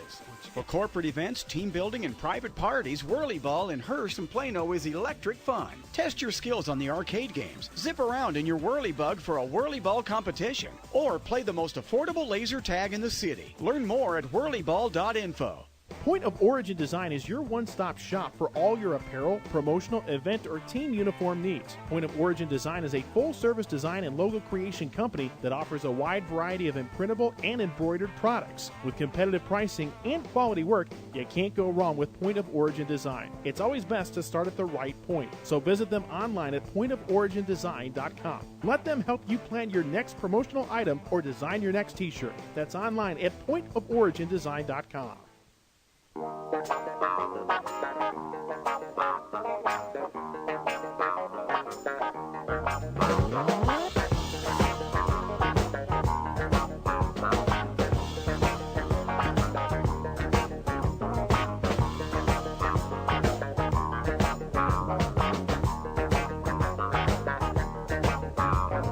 People, keep on trying. Oh, I don't know the song. All right, we'll go ahead and bring it down. We'll wrap it up here. 35-0, Colleyville Heritage Panthers with a huge victory over the Grapevine Mustangs from, for the last time tonight, Panther Mustang Stadium. Alongside Chris Beam, I'm Doug Branch. And final thoughts as we wrap this one up from beautiful Grapevine, Texas. It's 1-1 on the season now for Darren Allman's Colleyville Panthers. A couple of things in the pregame I said that they needed to do. One thing was run the ball, right? Boy, did they run the ball tonight with DeMarco Corbin picking up 103 yards on 11 carries, and he really showed that he could be a very strong back for this Colleyville Heritage backfield. All right, we'll run down real quick the final stats for Colleyville. Clayton Oliver at quarterback, 8 of 17 for 171 yards, 2 touchdowns and an interception. On the rushing side, DeMarco Corbin, 11 for 102, 1 touchdown, averaging 9.27 yards per carry. Justin Toberny with a nice night, 16 carries, 76 yards and a touchdown. Jamari Williams, 11 carries, 59 yards, no touchdowns for him. Trevor Anderson, 1 carry, 18 yards, and a touchdown. Trevor Anderson gets in for 1 play and makes it count. Nick Felix, his first action in the backfield, 2 carries for 10 yards. Kevin Salinas, 1 carry for 3. And Trey Arnold, 1 carry for no yards. On the catching side, DeMarco Corbin, 1 for 65 and a touchdown. Cole Carter, 1 catch for 49 and a touchdown. Toberny, 2 catches for 21. Nico Torres, 2 for 20.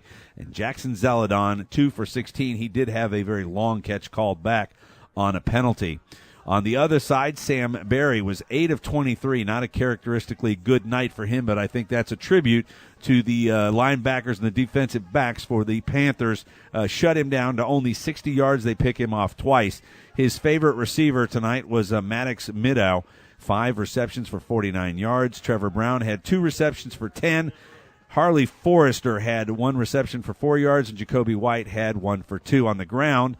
Sam Berry was the leading runner, 8 for 56. Jacoby White, 12 for 43. Total yards, we told you, 453 for Colleyville Heritage to 188 for Grapevine, and those numbers typically mean what it means.